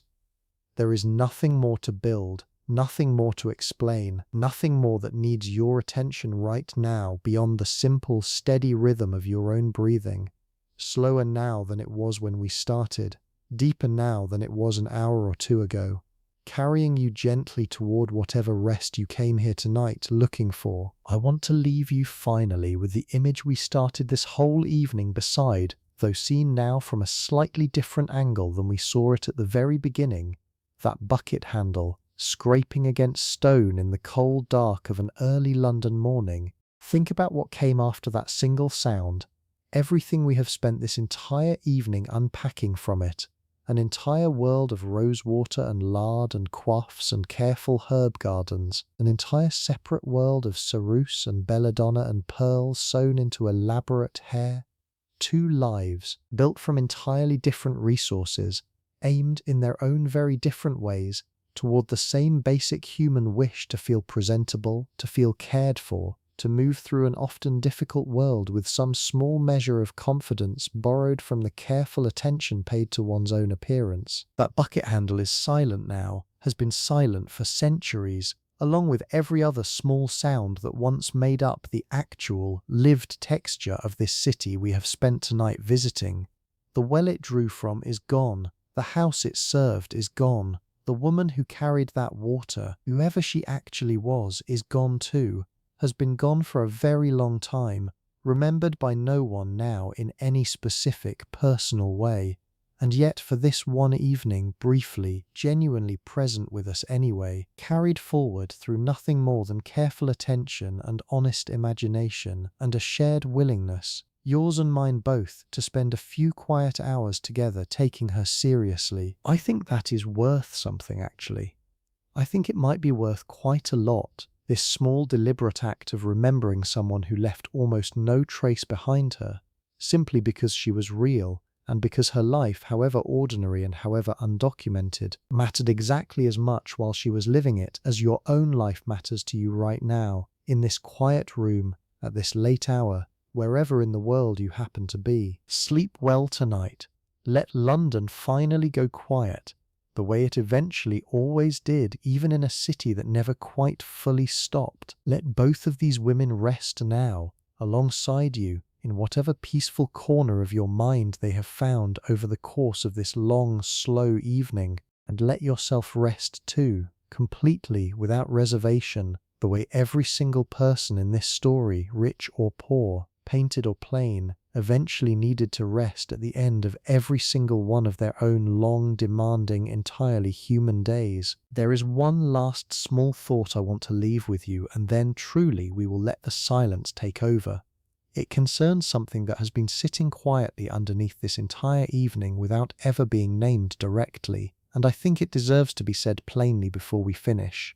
Every single beauty practice we discussed tonight, from the simplest dab of rosewater to the most elaborate and dangerous application of ceruse, existed for one basic reason that has nothing to do with vanity in the shallow sense we sometimes reduce that word to. These women were trying to exercise some small measure of control over how the world treated them in societies that otherwise offered them remarkably little control over almost anything else that actually mattered to their daily survival and well-being. A woman who presented herself well, by whatever standard her particular world had set for her, was treated differently than a woman who did not. She received better prices at market, perhaps. She was taken more seriously by a landlord, or a customer, or a potential husband's family evaluating her suitability. She moved through a world quietly organized at every level around visible signals of worth and status, and her own careful attention to her appearance was, in a very real sense, one of the only tools available to her for improving her own position within that world, however incrementally, however modestly. This does not make the specific dangers we discussed tonight any less tragic, obviously. The ceruse still poisoned the women who used it, regardless of how reasonable their underlying motivation actually was, but I think it changes how we should feel about the whole practice, looking back from this distance. These were not foolish women pursuing empty vanity. They were women making rational, considered choices within a system that gave them very few other levers to pull, using the specific tools their own particular circumstances made available, in pursuit of outcomes that mattered enormously to their actual lives and the lives of the families depending on them. I hope that reframing has landed somewhere useful for you tonight, wherever exactly you are in this long, slow drift towards sleep. And I hope, more than anything else, that you feel some genuine warmth toward these women now, the ones we met tonight and the countless others like them whose lives followed some similar shape across this entire vanished world. They tried, they cared for themselves and for each other as best they knew how, with the tools their own difficult, complicated century had actually given them. That effort deserves to be remembered kindly, I think, even now, even this many centuries later, even by a stranger listening in the dark on an entirely ordinary night that has nothing at all to do with the 16th century, except for the simple, enduring fact of being human inside it. Rest now. There is nothing left to say. Let the whole long evening finally settle into stillness, the way every evening in this story eventually did, and let yourself go with it, gently, all the way down into sleep. And yet I find I am not quite ready to leave you yet even now, because there is one more small corner of this story I never got to show you properly, and it feels wrong to let the evening close without at least a glance toward it. I want to tell you about the specific hour just before dawn in both of these households, because it is a particular kind of quiet that neither the deep of night nor the fullness of day ever quite manages to replicate, and I think it deserves its own small place here at the very end. In the small house near Cheapside, this is the hour when the fire that has been banked all night gets its first real attention again, someone rising quietly in the near dark to coax it back into something useful before the household's actual work begins. There is a particular stillness to a city in this exact hour, streets not yet filled with the day's traffic, but no longer holding the full silence of true night either. A kind of held breath before everything starts moving again. Birds, if you listen closely, begin somewhere in the gaps between buildings, the first sounds of an ordinary day beginning to assert themselves gently over the last remaining quiet of the one before it. Over in the grander house, this same hour passes rather differently, since a household with servants does not require its lady to rise before the light does. But somewhere in that house, someone is awake regardless, tending to whatever needs tending before the rest of the household begins to stir, and there is a particular kind of solitude available to whoever holds that early task. A version of the house nobody else ever really sees, quiet and unperformed, and entirely unlike the version that will exist just a few hours later, once the whole elaborate daily machinery of presentation and display starts up again in earnest. I like thinking about this specific hour more than almost any other part of the whole day, if I am honest, because it belongs to neither the day nor the night fully, and because it is the one stretch of time in this entire long story where almost nothing has been decided yet about how either woman will present herself once the sun is properly up. The ceruse has not been applied, the coif has not been tied. The whole day's careful architecture of appearance and status and presentation is still sitting, unbuilt, somewhere just ahead of this quiet, suspended moment. And for these few minutes at least, both women exist in a state closer to simple, unadorned humanity than either of them will occupy again until the following night finally arrives to release them from it once more. That, I think, is where I want to leave you tonight. Not in the elaborate court, not in the busy Cheapside market, not even in the full stillness of deep sleep we described a while ago, but here, in this quiet, undecided, in-between hour, where nothing has been built yet and nothing needs to be.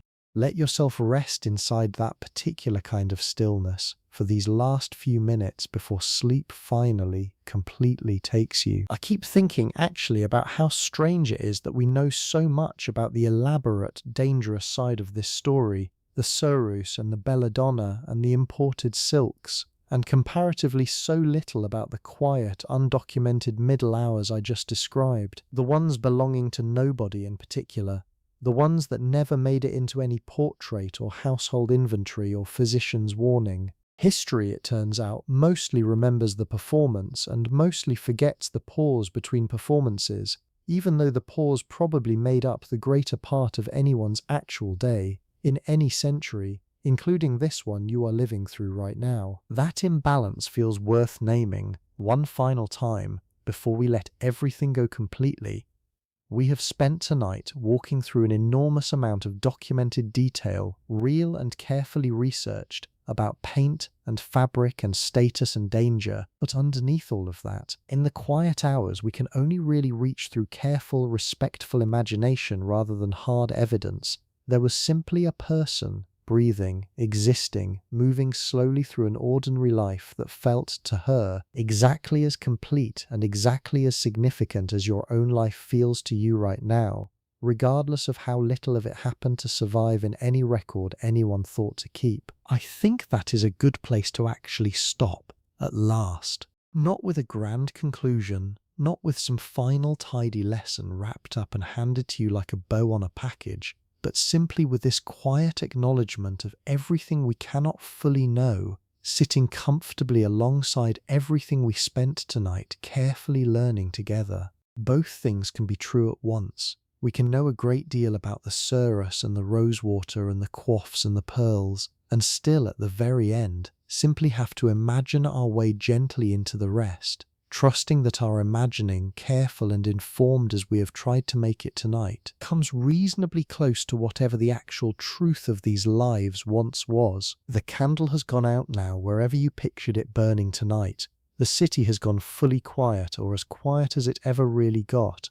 Both of our women are asleep alongside you in whatever shared imaginative space we have built together over these past several hours. There is nothing left to add, there is nothing left to explain, there is only rest now, deep and complete, waiting for you exactly the way it waited for every single person in this long, slow story we have told together tonight. I want to say one more thing before I actually let you go, And it is less about Tudor London specifically and more about why I think stories like this one matter at all on an ordinary night to an ordinary listener who simply wants to fall asleep. It would be easy to tell you a story about kings and battles and grand political drama, the kind of history that fills most books and most documentaries, full of dates and decisions and consequences playing out across an entire nation. That is not what we did tonight, on purpose. We spent this whole evening instead on rosewater and lard and ceruse and coif, on the small, private, physical details of two ordinary women's ordinary days, and I think that choice matters actually more than it might seem to at first. Most of history, the actual lived experience of it, was never made of grand decisions at all. It was made of exactly this: washing a face, combing hair, choosing which colour to wear, within whatever narrow range your circumstances allowed you to choose from, worrying quietly about how you looked to the people who mattered to your daily survival, and doing something small and practical about that worry with whatever tools happen to be sitting nearby. That is what nearly every single person who has ever lived has actually spent most of their waking hours doing in one form or another, and I think it deserves exactly the kind of careful, patient attention we have tried to give it tonight. So thank you for spending this particular kind of evening with me. Not grand, not dramatic, just quiet, careful, close attention paid to two ordinary lives that happened to unfold nearly 500 years ago in a city that no longer exists in quite the form we described it, populated by women whose names are almost entirely lost to us now, but whose basic, ordinary, deeply human effort to feel cared for and presentable in a demanding world was every bit as real, every bit as significant as anything happening in your own life tonight. There is one more image I keep returning to, even now, at what I thought was going to be the very end, and I think it deserves room here rather than being left out entirely for the sake of a tidier finish. It is the image of the two of them, the baker's wife and the court lady, never meeting, never speaking, and yet both of them, on some unremarkable night we will never be able to identify with any precision, lying awake for just a moment before sleep finally took them, thinking about some small worry connected to how they had presented themselves that day. Maybe the baker's wife wondering whether her rosewater was starting to run low, and whether she could afford more before the week was out. Maybe the court lady wondering whether the newest fashion arriving from the continent would require her to change her hair colour again, and what that would cost her in time and money and the particular discomfort of the process itself. Neither of them would have known the other existed in any specific sense, and yet I think their private worries on that unremarkable night would have sounded remarkably similar if somehow translated into the same language and set side by side. Small, practical, slightly anxious thoughts about appearance and cost and the ongoing effort of simply keeping up with what the world expected. That is not a grand historical insight, I know. It is a small, quiet one. But I think small, quiet insights are often the truest ones, and I wanted to leave this particular one with you before we finally let everything go. I think about, too, how different this whole evening might have felt if I had chosen to tell it the other way round, starting with the court and moving down toward Cheapside instead of the reverse. I wonder if the danger of the ceruse would have landed differently, coming first rather than arriving after we had already spent so long with someone who never had access to anything nearly so risky. I made my choice, obviously the one you have been listening to all evening, and I think it was the right one, though I cannot fully explain why beyond a kind of instinct that the story needed to start small and human before it could safely hold something as heavy as slow, invisible poisoning. Maybe that is simply how most stories worth telling actually work. Small and human first. The heavier truths only once some trust has already been built. Let that instinct rest now too, alongside everything else we have built together tonight. The choices I made about how to tell this story, the order I chose, the details I lingered on, and the ones I moved past more quickly, all of it was one particular way of doing a job that could have been done differently by someone else on some other night, with some other set of instincts guiding their own choices instead of mine. I hope mine served you well tonight. I genuinely do. The night outside your own window, wherever you are, has probably grown very quiet by now too, in its own modern way, different from Cheapside and different from the grand candlelit hall we visited earlier, but carrying, underneath all the obvious differences, some of that same basic nighttime stillness that has settled over every sleeping city across every century that has ever existed. Let that stillness hold you now, the way it held every single person in tonight's story, the way it has held every sleeping person in every sleeping city, stretching all the way back farther than we could ever hope to properly imagine, and all the way forward too, into a future none of us will get to see. One very last thought, and then truly this is where we stop.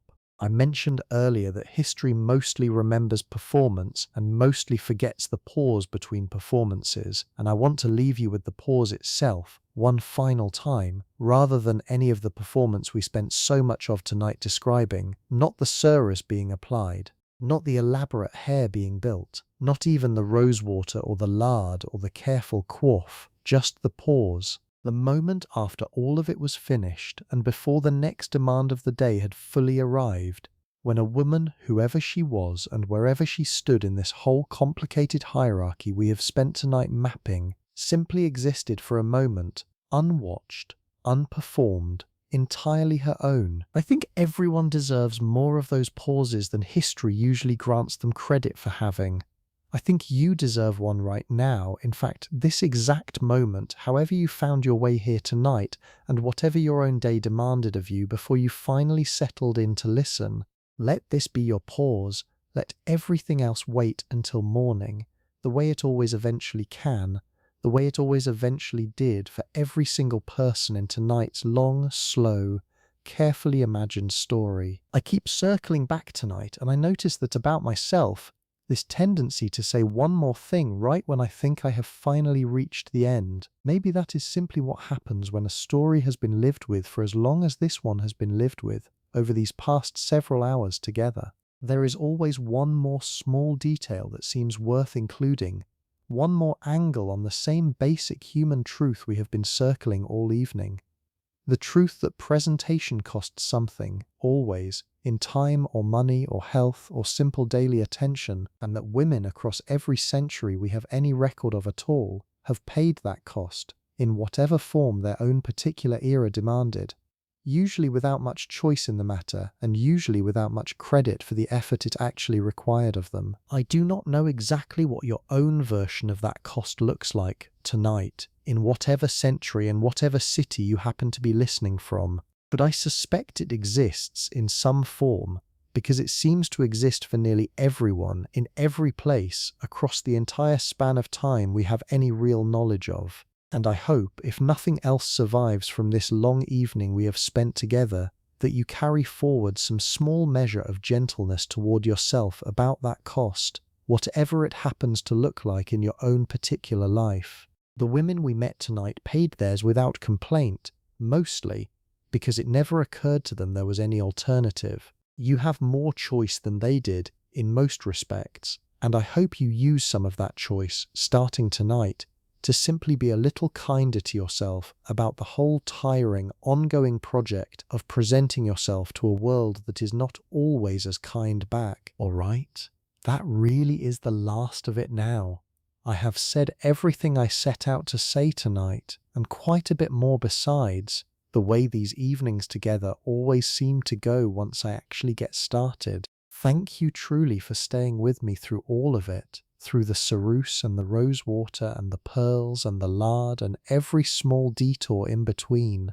It means more than you probably realize. Having someone actually listen this closely to a story about two ordinary women who lived and worked and worried and slept a very long time ago, in a city that has changed so completely it would barely be recognizable to either of them now. There is something quietly remarkable, I think, about how this small act of attention is even possible at all, that a story built from household inventories and recipe books and physicians' warnings and careful informed guesswork can travel across 5 centuries and land, gently, in a dark room somewhere in the world, helping an actual living person ease into sleep on an actual ordinary night.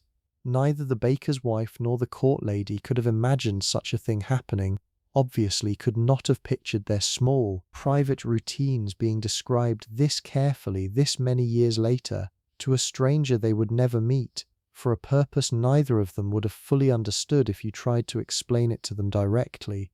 And yet here we are, here you are, still listening, I hope, or already drifting somewhere close to sleep, carried there by two women who never got to know how far their ordinary lives would eventually travel. So let this be where their story finally rests for tonight, carried gently into whatever dreams come next for you, wherever you are, however late or early it has become while we have been together. They lived, they worried, in their own particular ways, about very much the same basic things people still worry about now. They cared for themselves and each other with whatever tools their century allowed them, imperfect and sometimes dangerous as those tools occasionally were. And now, for tonight at least, they can simply rest, alongside you, needing nothing further from either of us. I think about the specific weight of a wet wool cloak too, now that I am circling back through all of this one more time. The way it must have pulled at a woman's shoulders on a truly bad weather day, heavier than anything we deal with now in our lighter, more forgiving synthetic fabrics. Wool holds water. It gets heavier as the day goes on if the rain does not let up, and a woman walking any real distance in it would have felt that weight accumulate slowly across an entire afternoon, her shoulders adjusting without her fully noticing the adjustment. That is such a small physical fact, and yet it shaped the actual felt experience of an ordinary rainy Tuesday in a way no written record would ever think to mention. The grander house had its own version of this same problem, oddly enough, since even velvet and silk, for all their beauty, behaved badly in real weather, and a court lady caught in an unexpected downpour faced the genuine possibility of ruining a garment that had cost more than a Cheapside family might see in months. Servants moved quickly in weather like this, protecting fabric before protecting anything else,